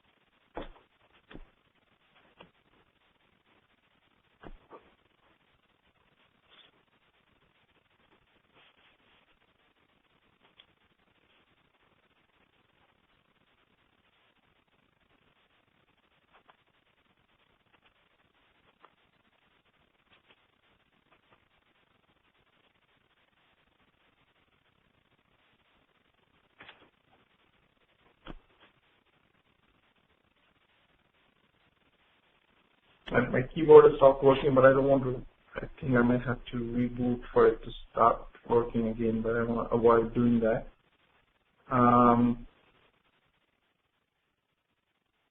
So let me at least, my mouse is working, so I think I can at least continue with the slide. This is for those who have got SAP GUI downloaded to connect to our ID0 system, which is running on HANA. These are the details you need, right? So these details are provided here for you. Connecting to the ID0 HANA system. This is the app server, instance number, and system ID. We'll send you a documentation on connectivity guide that will kind of give more details here, and then this is the user ID, password to connect to IH0 system. Right, to connect to the IH0 system, which is BW on HANA, BWOH, BW on HANA.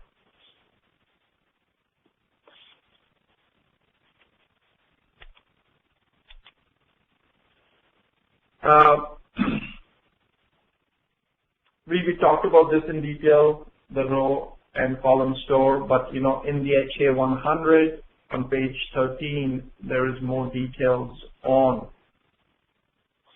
row and column store. Some common transactions in SAP, right? I think somebody was asking earlier that, are the transactions between BW and ECC common? These transactions are indeed common between all of those systems, right? And I'll show some of these to you. Obviously, I need access to my keyboard to be able to show these, right? That's why I'm going to probably wait till the end to do that. We did some transactions. Actually, we did one which is not shown here, which is ST06 transaction and SMO4. Right, SMO4 is shown here, right?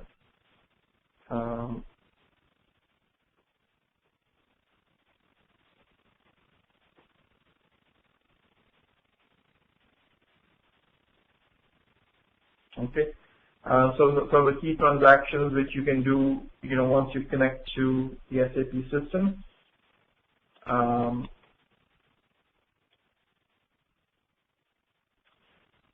Few questions which we're going to come in a little while.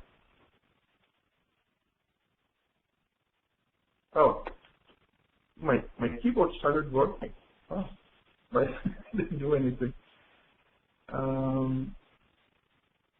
Okay, so that's good. We'll be able to come and do some of these things.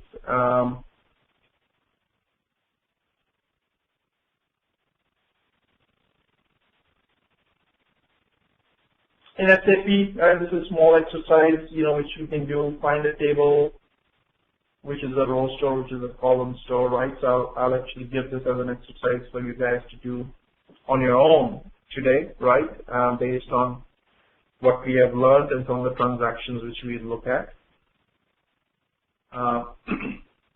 Some of the things which are frequently asked of us.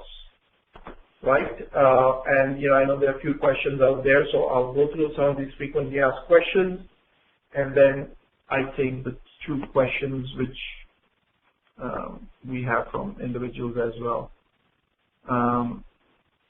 Okay. So, what are the opportunities in SAP? So, SAP happens to be the most lucrative and sought after field in IT, right?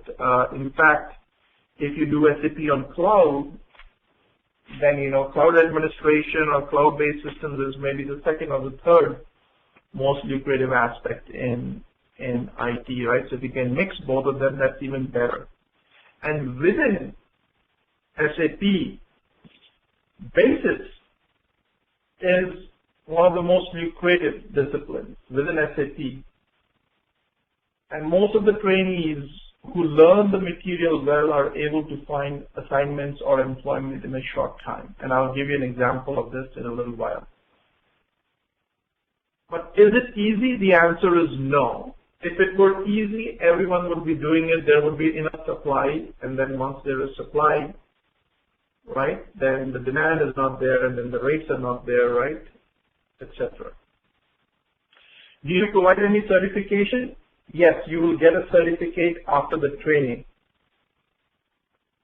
However, the certification which you should really be after are the ones which we talked about, right? Because those are from SAP. Those are the ones which are coveted, right? And we are not shy in stating that you'll get a certificate after this course, but that's not the certificate you want. You want SAP certification. And to get SAP certification, you need to take our mock exam, you need to study the material well, and then register for SAP certification.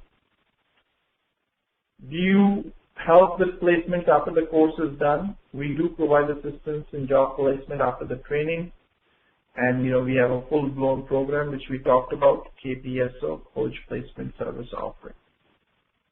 Do you provide remote access to servers? Yes.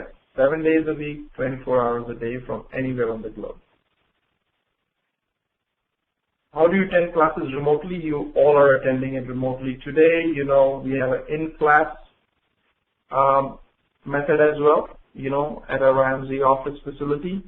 But more and more people just do it remotely, right? Because we have everything available remotely, right? And they find it much easier, especially people who use two machines, right? And I'll tell you why they use two machines. They use one machine to just have live meeting going on, or if they've got two monitors, they use extended view. In one, they've got live meeting going on. In the second, they're doing the exercises or the hands-on work in the class, right? Or taking their own notes. So this way, you know, they're able to just manage things more effectively if they're doing it from home. And then they don't switch between, you know, our training machines in our training room versus their own machines at home. It's just one machine and they just find it easier, right? But we are open to both. How long after training do I have access to the server? 3 months, right? And after that, for a nominal fee, you can still continue to have access, right? We have hardly found, number one, we don't take it away after 3 months, right? We are not here to penalize you, we are here to teach you, right? Second is, 3 months is a long time. For people who are serious about this, they would have learned it, moved on. Case study, right? And this is where I said, to give you an example, right? If you need to, you know, so this is a case study based on a student, right? She was in batch 29, and means there's a number of students with similar profile. It's just that this is the one I have picked up. You know, she took the course in 2010. April to June, she attended the KPSO, October to Jan 2011, right? So there was some gap from June to October because she had some personal stuff going on. She got SAP certified in December 2010. She participated in KPSO, so we did the marketing and interviewing process, helped her with that. From Feb to March 2011. And on April 18, 2011, she joined Accenture in Toronto. So very recently I met her at the SAP Sapphire conference, right? She's doing very well. What made her different, right? She was remote, right? Which is even better. She attended all sessions remotely, very focused, asked questions before start of every class, very active in the class, completed all homework on time, including the installation exercise, big one, right? And she got certified with 90% grade. This is her certification, right? I just taken out the name, right? So in December 2010, 90% in different areas, her grade. I yelled at her for these two because we believe we teach these areas fairly well, right?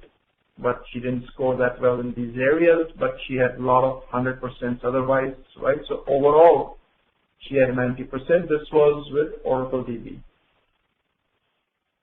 right? And at that point in time, again, Pearson view, right?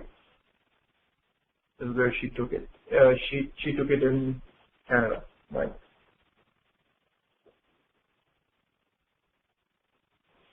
So this is just to kind of give you an example, right? That is doable. People are doing it, right? Your turn to ask questions. I think there's a few of them here. So let's start here. Yes, no matter where you are, right? It's all remote, right? Obviously, our ability to market in UK is limited, right? Because we are a US-based company. But our coaching and guidance is still going to be valid. if we do bad in this batch, can we join the next batch for free or at least yes? I have a question. I don't like that question though, because it's somewhat of a defeatist approach, right? So do not feel that you're going to do bad in this batch, right? Don't start with that temperament. But yes, a number of people have done it.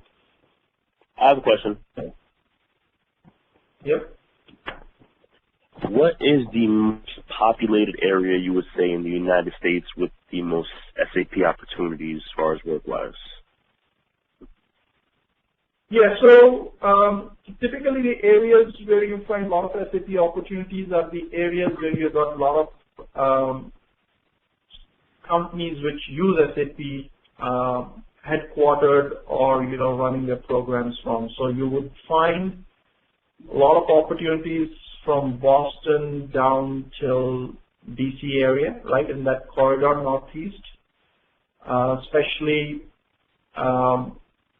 for financial and pharmaceutical companies, and a lot of pharmaceutical companies, in fact, all of them have got SAP.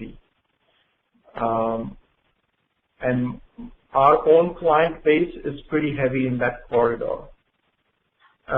You find a lot of them in California area, Houston area, Texas, Austin area, Houston, Austin, Dallas area. A lot of them in Midwest, specifically, Wisconsin area, right? Just because there's a lot of manufacturing companies there. Right. Omaha, Chicago.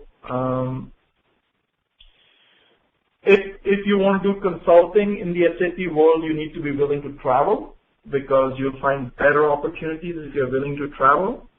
But then again, there's probably no place in U.S., where within driving distance, of 1 to 1.5 hours, you won't have big SAP implementations, because they're just so prevalent, right? And then a lot of the work can be done remotely as well. There is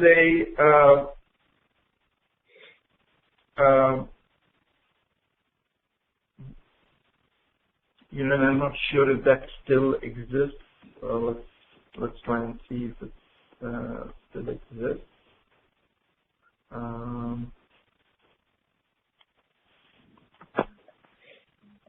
So SAP has an SAP America's user group.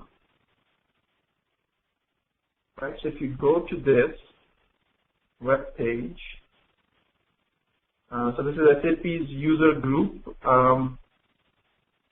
Join ASUG and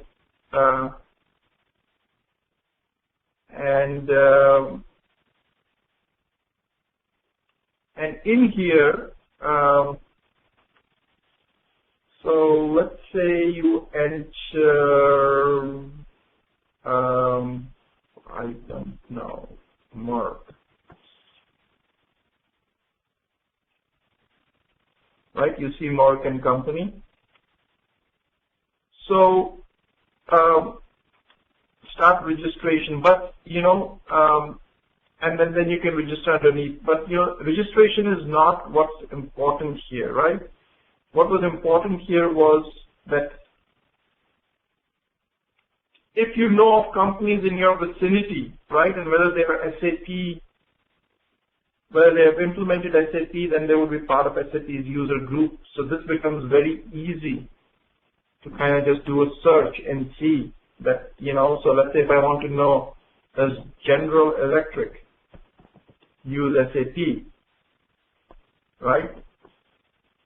The search came up, right? So I know that they use. Does IBM use it, right?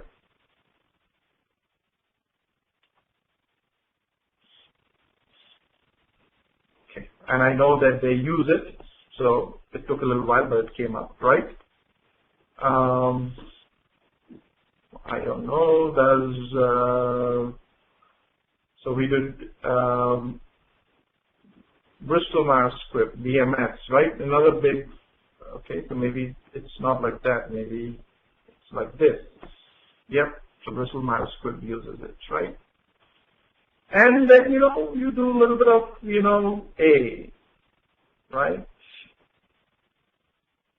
what comes up, right? So you can kind of, do searches slightly differently, right? So this is just a little cheap thing which I have, right? So I use it to kind of figure out, right? So you can kind of see some of the ones which start with A, right? So if you don't know, right, Accenture, ADP, right? So major, HANA, right, healthcare. Okay, so this gives you some sense, right? And you'll be able to figure out, which are big SAP implementations in and around your area.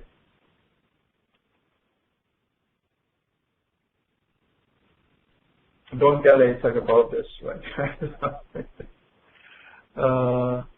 Okay. Is HANA administration fully command-based or GUI-based? It's got both GUI and command line interface, right? So anything you do at the OS level, which I was showing you, right? It's, if you're running it on a Linux or a Unix box, you need to know Linux, Unix. If it's on Windows, then it's graphical. And then if you're doing pieces on SAP GUI, it's graphical, right? But this is a technical area, right? The reason it pays you so well is because it's difficult to comprehend, right? A good basis admin is an above average DBA, an above average network admin, above average system admin, and a rock solid basis administrator, right?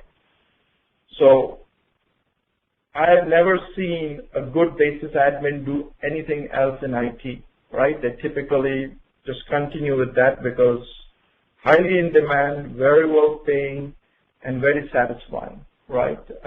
And those kind of people, when they talk to somebody else, you can immediately see that, no matter whom they're talking in IT, they're talking very eloquently because they've got a very good mix of experience in different IT disciplines. Okay. Amrit has a question. Generally wants to know one thing. I'm working in service desk at HCL and I see SAP environments on an everyday basis. I handle the queries regarding the accounts of the SAP users globally and use T codes SU01. I want to ask that does this course include user? Yes, as well as SAP Light Creation. Yep, it does. In fact, Amrit, good question. And I'm very happy that you are wanting to invest in your future by taking a course like this. That means there's something within you which is kind of, driving you to take the next step. So, and I'll tell you now what. So SU01 is a transaction to create users. So typically, it's so ironic that you asked this question, and now I have to show you this exercise. We have an exercise, course training material, exercise new,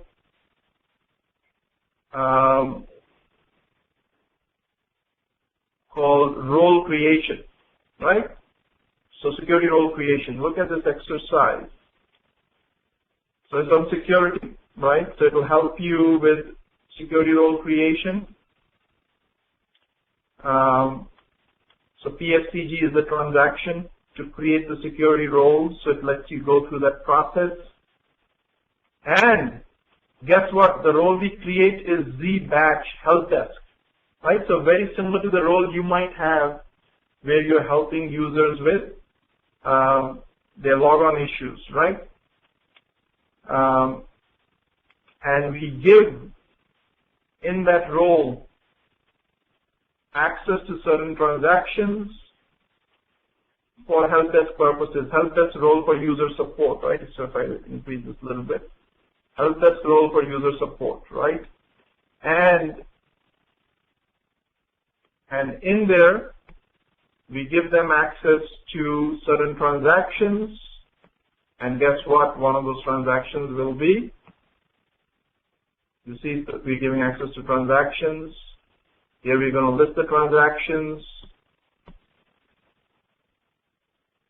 SU01, SUIM, SP01, blah, blah, blah, transactions, right?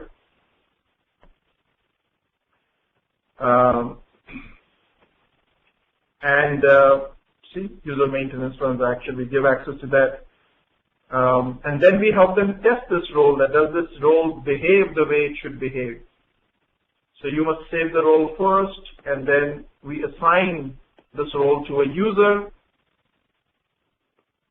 using SU01 transaction, right? So this is for them to understand how this whole role works, right? So this is one exercise, but we have made it real life, right? So this is basically saying that you should be able to go to SU01, but you cannot create new users, you cannot give them more authorization. How do I give you that kind of a security as part of a help desk team? And, so this is a little bit more advanced at this point. And you see that, we are giving them here create, change, display authorization. Right?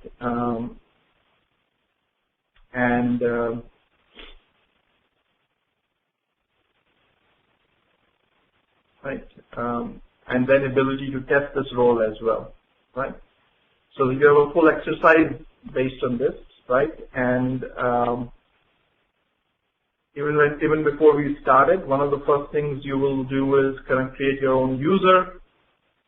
Then we have got log-on groups as well, right, which is related concept. So the answer is yes. And BW user as well as ECC user, right?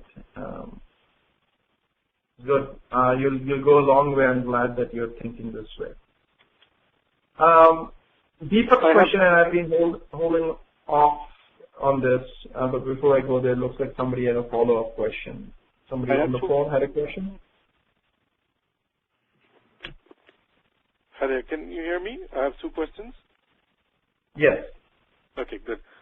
So one question is just a follow-up question. I think someone asked you earlier, if someone wants to take the training again because they didn't feel they did it right the first time or they needed more, is that, and you mentioned yes, it is free. Is it completely free of cost or is it a discounted cost the second time? It's a discounted cost. It's a discounted cost. Yeah. Gotcha. And how much is that discounted cost? Is it 50% off, 70% off? Any yeah, we typically, we give 50% off on the course to take it again. Okay. And then the reason we have kept it this way is because sometimes people want to use that not immediately in the next batch, but maybe 2 batches later, so on and so forth. So by that time, the course has evolved significantly. There's new material, new version numbers, so on and so forth, right? So that's the reason. Gotcha. And in some cases wherein a person could not attend, right? Not because they found it difficult, because they had a personal situation which prevented them from attending, and we saw that they paid for the whole course and they just could not participate in any sessions. We then let them attend subsequently, free of cost. But we want to limit those kind of, right, that's on our own discretion. But we want to limit that because we want to make sure that you are not losing interest prematurely just because that option is there, right? Means we need to be a little strict. And as I said, we want this to be like school, right? Not like professional training, because professional training is, you learn if you want to learn, right? But here we want to kind of, because you guys are spending your weekends, right? So we want to make sure that we put that extra oomph so that you really learn the material. Right, true. The other question is, in terms of system access, I know we'll have access to the, your systems, your ECC systems and whatnot during the course, but how much long after do we have it after the course? Yeah, 3 months. 3 months, okay, thank you. Okay. Yeah. Now, do you also offer security badge? Like, I know you mentioned a little bit of security. Do you also offer security training, like a separate security training? No, we used to. We don't do that anymore because there was not as much demand for it. But we can, for a nominal fee, give you our material from security if that's of interest to you. Okay. And the recordings. Okay. And are you also gonna? Sorry, one last question. In terms of the course material, are you going to give us the PDF documents that you showed, those TADM ones? Yes. Okay. Well, will it be sent out via mail, or do we download it from your portal or link or website? Actually, not via.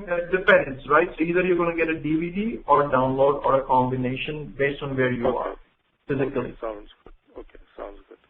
All right, that's it. I'm good. Thank you so much. So yeah, my name is Sam. I'm just calling.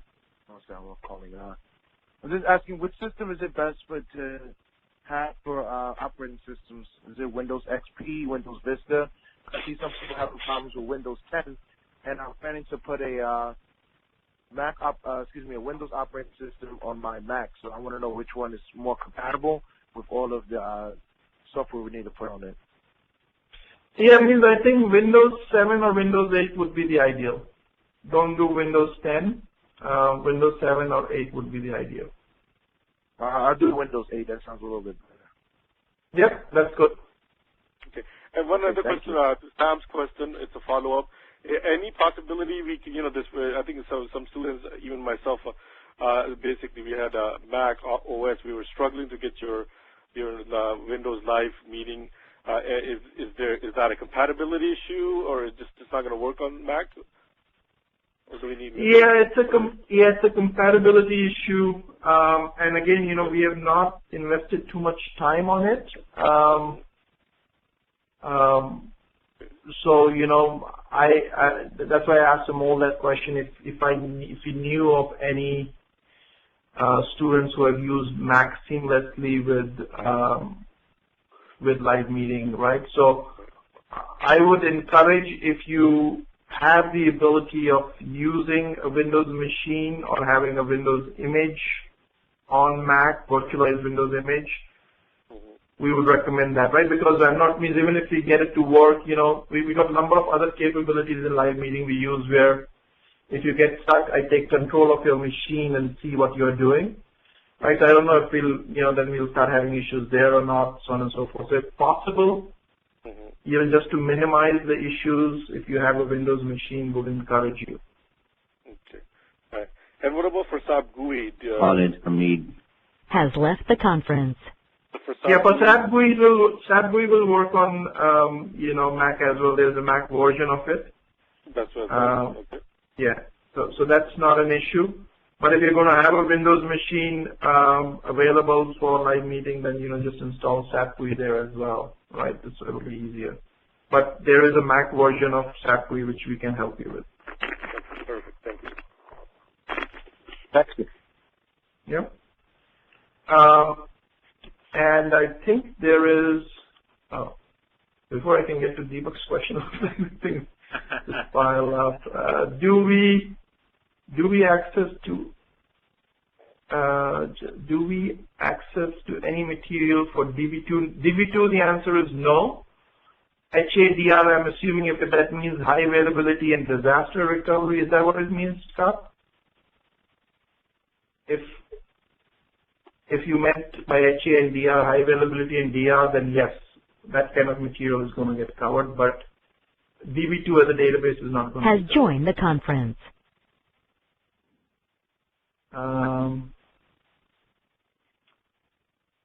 Is HANA and S4 HANA the same, or is there a difference? There is a difference. HANA just means HANA database on which you can run a lot of SAP products.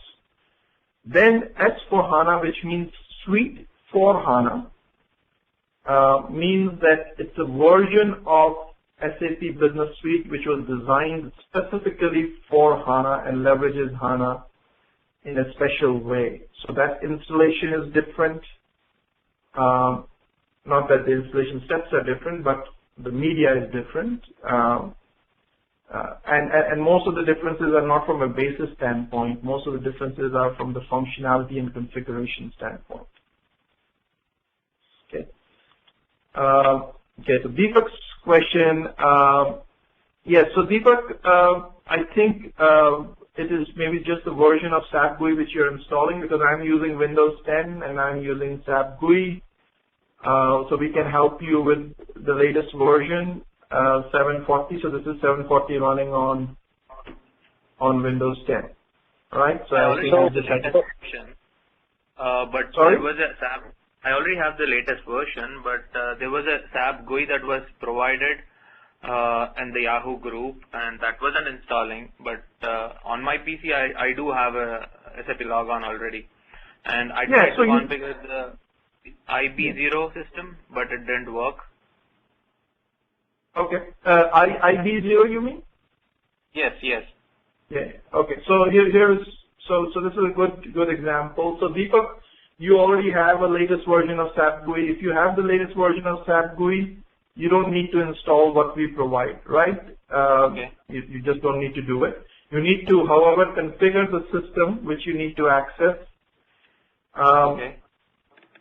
When you configure IB0, which is this system, and let me open up its configuration.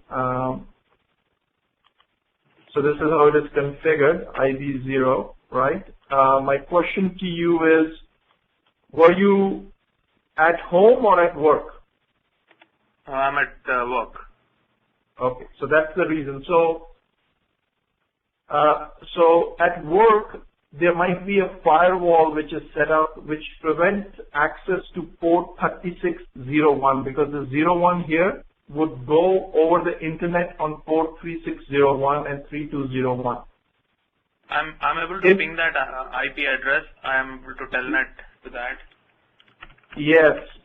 So, but you know, ping is ICMP protocol, works on a specific port. That port might be open, but this access happens on port. If you telnet, you have to telnet on port 3201 and 3601 and see if that lets you go through. Right? So to telnet that you need to do. 3201 connection failed. Yeah. So that means it's blocking it.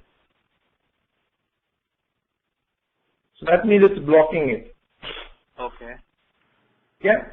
So just for kicks, you should try it from your home ISP, right? And you'll see it will go through. Okay. Right. So obviously we can't, if at your work that firewall is set up, right? We can't help with that, right? I'll just try it from home. I can get in. Sorry. I'm actually the network administrator.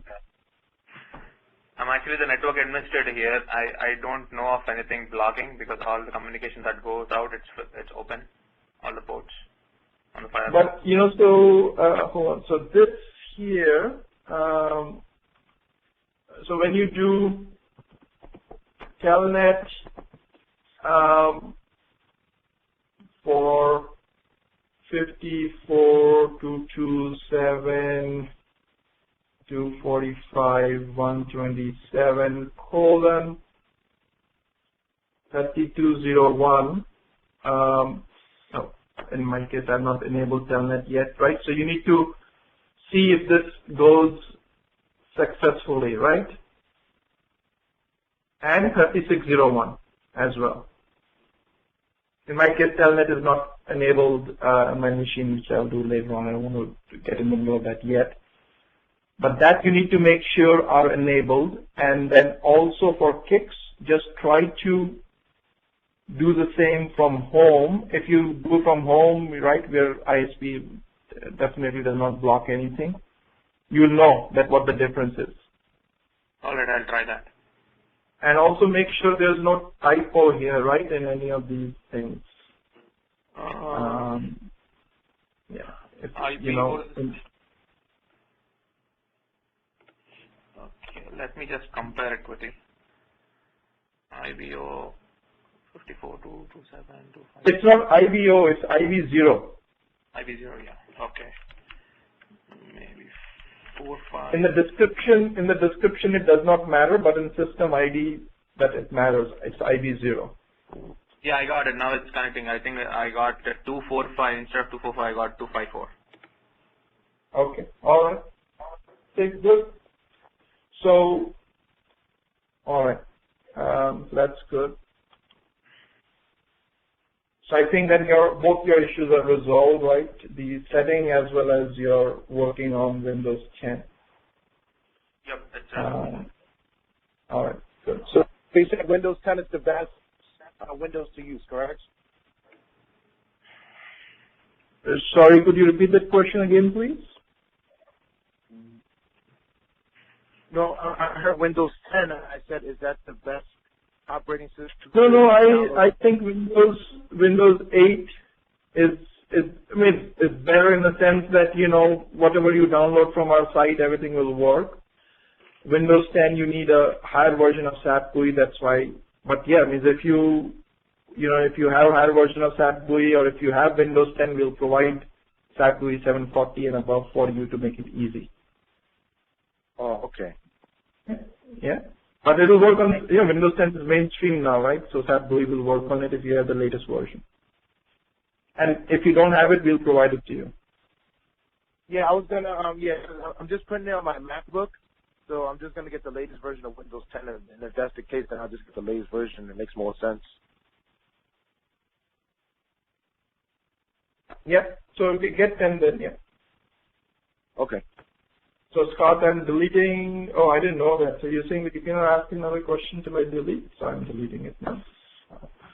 What roles does this course prepare us for? Yeah. So that's a good question, Akeem. So this is preparing you for basis administration, also known as Netweaver administration, and more specifically for HANA administration, right, which is expected of any basis Netweaver administrator, right?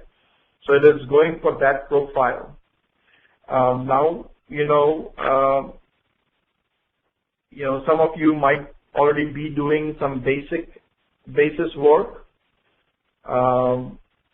Like what Amrit has mentioned, that he was doing more service desk, help desk kind of work in this space, wants to grow from there, so that's good. Somebody might be a network admin, wants to get into this space, they will find it easier. If somebody is a DBAs will find it the easiest, right? Because for them it will be a very natural progression. If you're an OS admin also, you'll find it easy. So the three areas, from which you find it relatively easy to get into basis is network, database, and operating system administration.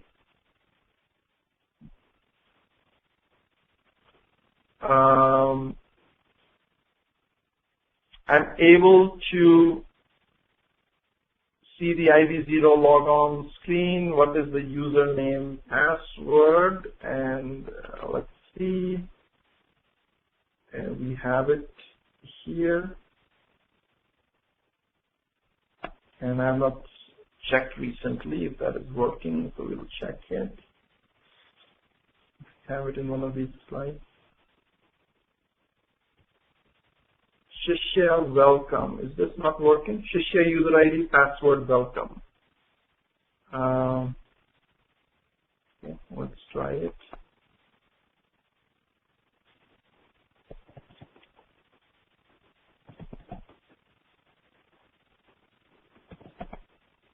Okay, it's not working. Let's see why. Password logon, no longer password, too many failed attempts, so somebody might have locked it. Let me fix it.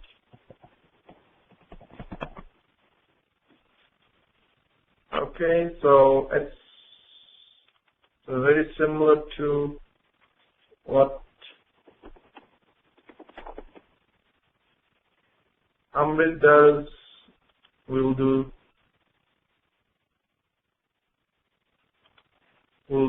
Which is SU01 transaction, and we look at user Shishya,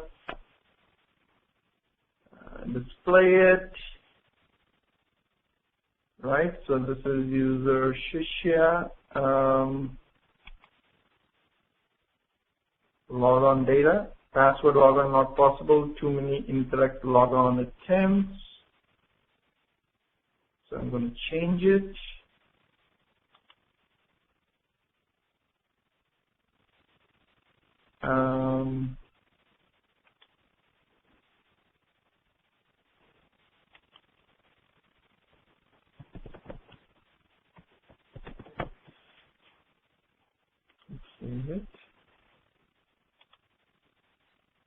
And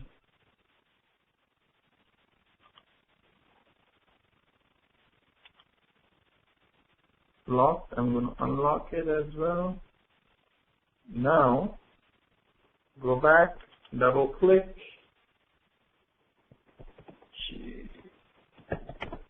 Okay, Shishya, welcome is working now. I forget who had asked that question. Can try. Shishya, welcome. Fahad. Are we going to be using the same username and password for everyone, or we're going to get separate ones? Well, for everyone. Shishya, welcome. Everyone can use that to log in, and then when we do the first exercise, you all will create your own user ID, and then that point onwards, you'll use that user ID. Yeah, it's working now. Thank you. Hey, this is our first exercise, right? How to change password. Yeah, you don't have to change this password. You have to create a new user, right?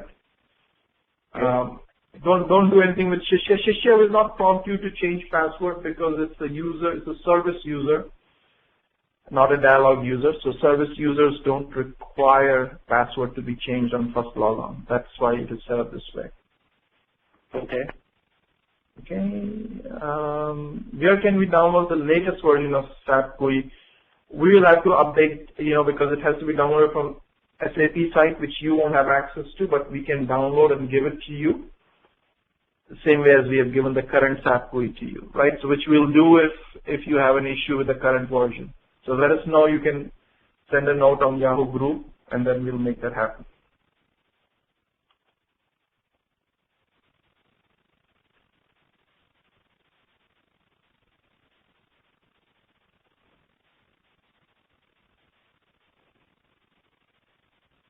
Okay, I have,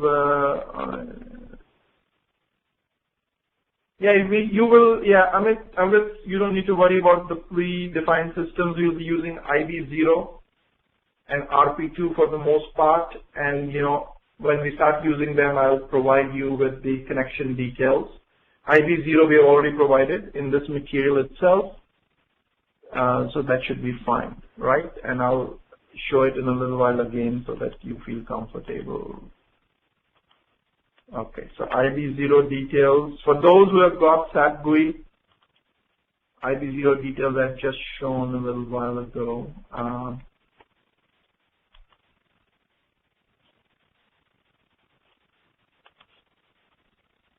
Right. Yeah, somehow the screen doesn't look good. I don't know why. But this is a description because I think I've changed the font. So description, application, instance, system ID. It is IB0.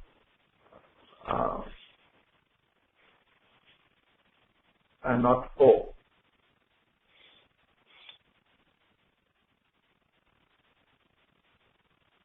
Okay. Okay. So you can connect to that.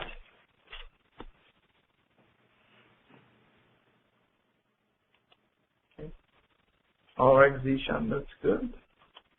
All right, so, I know we have been going for a little bit longer than what we typically intend to do. I think 2.5 to 3 hours, but, we have gone for 3.5 hours. But I hope, you guys have, including the break we had, you guys have had a good sense of the orientation. The way I teach or answer questions, knowledge or lack thereof, right? At least you'll have a good sense if this is the right thing for you to do or not. I can only tell a few things. Number one, invest in your future. The ROI on knowledge and training cannot be, matched by anything else, right? Cloud-based learning, SAP, especially SAP basis, is where the future is. So invest in your future. You'll learn a lot, but you have to be willing to spend the time because there's going to be a lot of homework. There's going to be a lot of exercises. You'll have to read a lot.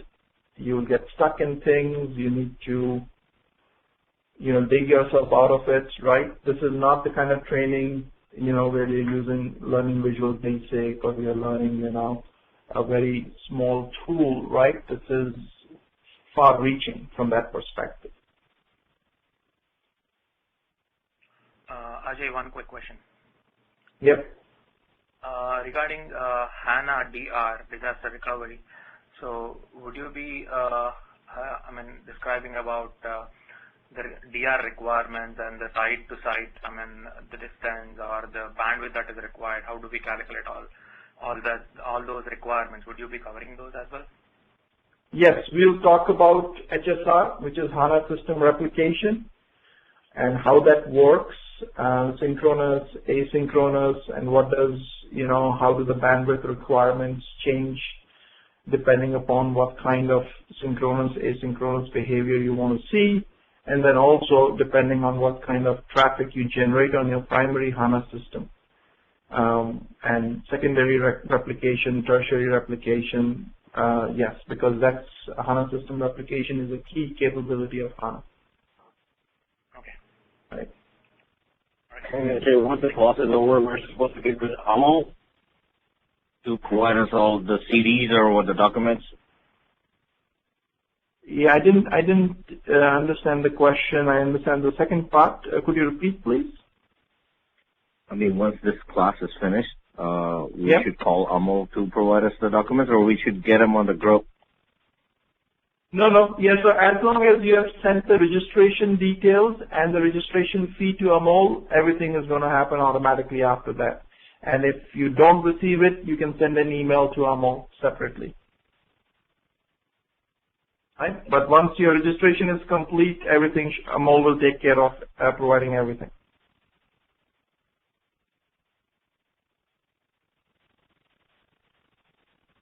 Okay.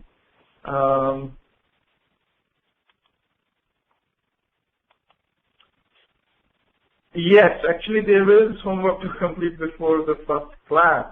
So Ratnam didn't ask any other questions, but this question was asked, and I think because I didn't go through, I think this is not where it ends. There are a few more slides. I think we were on this slide. And I'm glad that you mentioned that. The next two slides include the slide for the homework. And this presentation itself will be put on Yahoo Group. Oh, shoot, my Adobe crashed.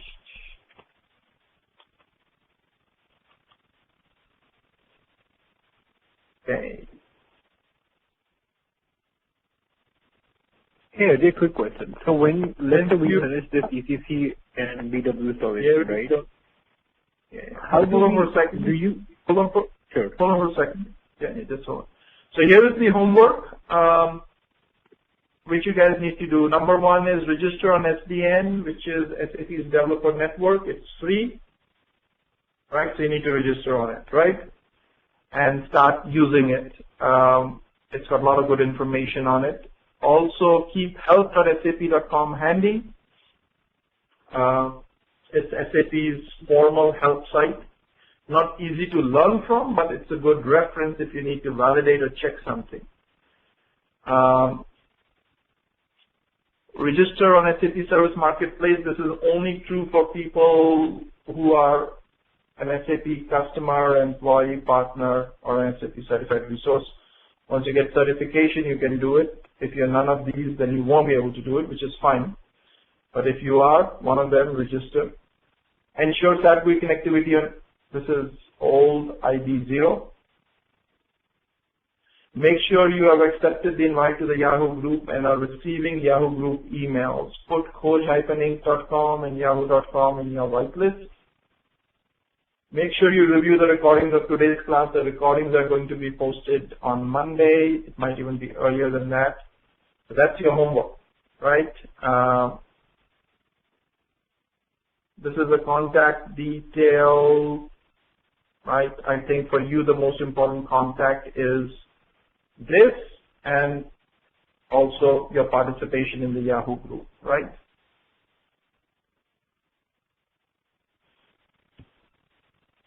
This is directory structure for SAP. Don't worry about this.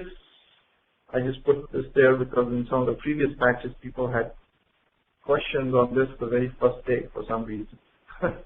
All right, there was a question which I interrupted in the middle. Could you ask that now? Yeah, so I was asking one question, right? When we do the installation of BW and ECC, do you have some sample data to import us to play with?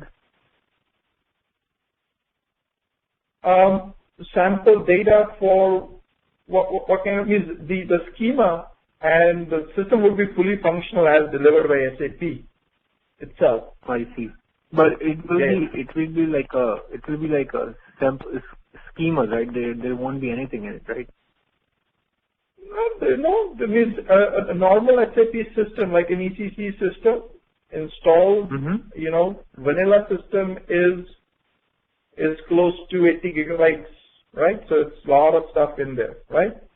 So, and there's enough for what a basis admin needs to do, right? We are not functional people, right? So it's enough for what a basis admin needs to do.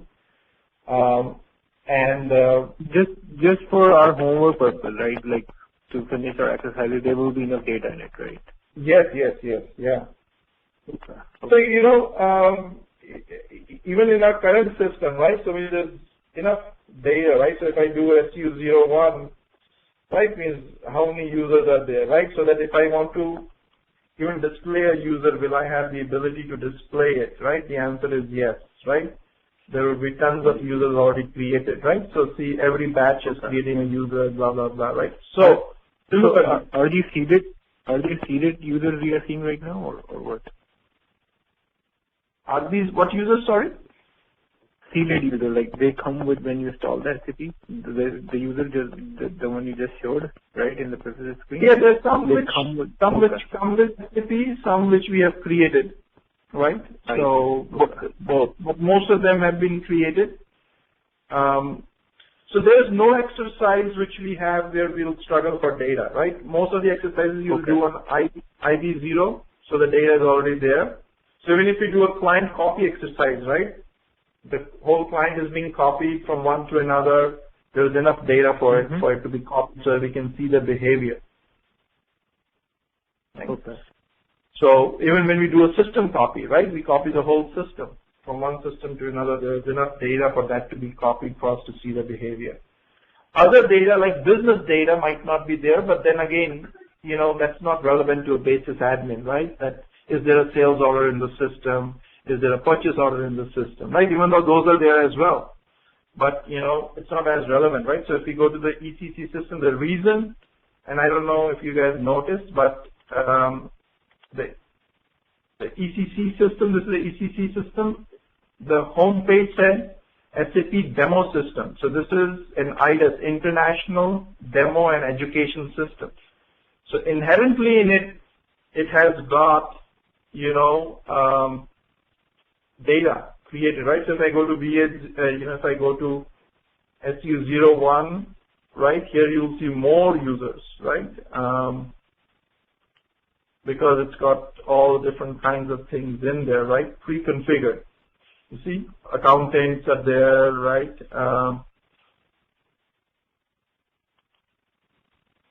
AP manager, accounts payable manager, right? So because they've kind of created a dummy kind of a scenario, since it's an IDES system and done by SAP, right? So IDES US, SAP AG, right? So see a lot of users, right? And behind these users is also the data which they have created, right? Is also, and if we go, let's say, logistics,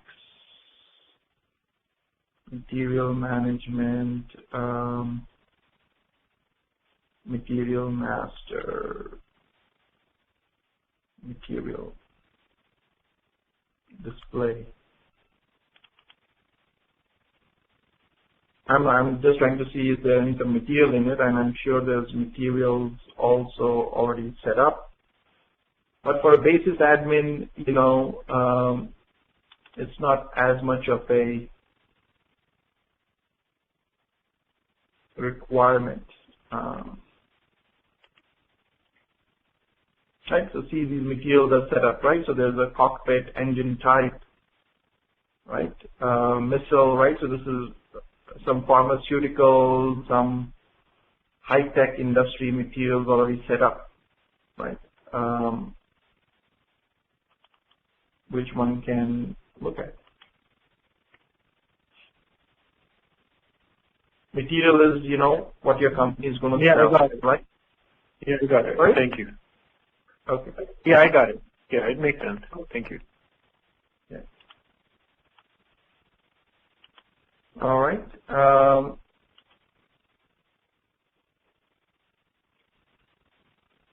Any other questions while this brings up?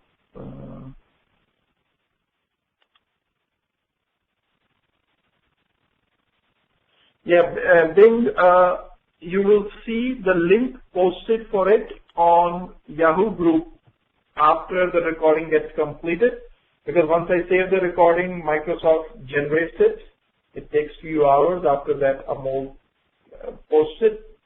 Most cases it will be there before Monday.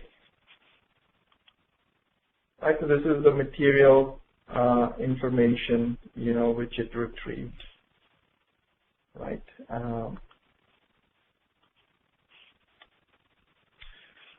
All right. If no more questions, we'll end here. Thanks everyone for joining, and we will reconvene next to go through, you know, formal training. All right. Good luck. Bye bye.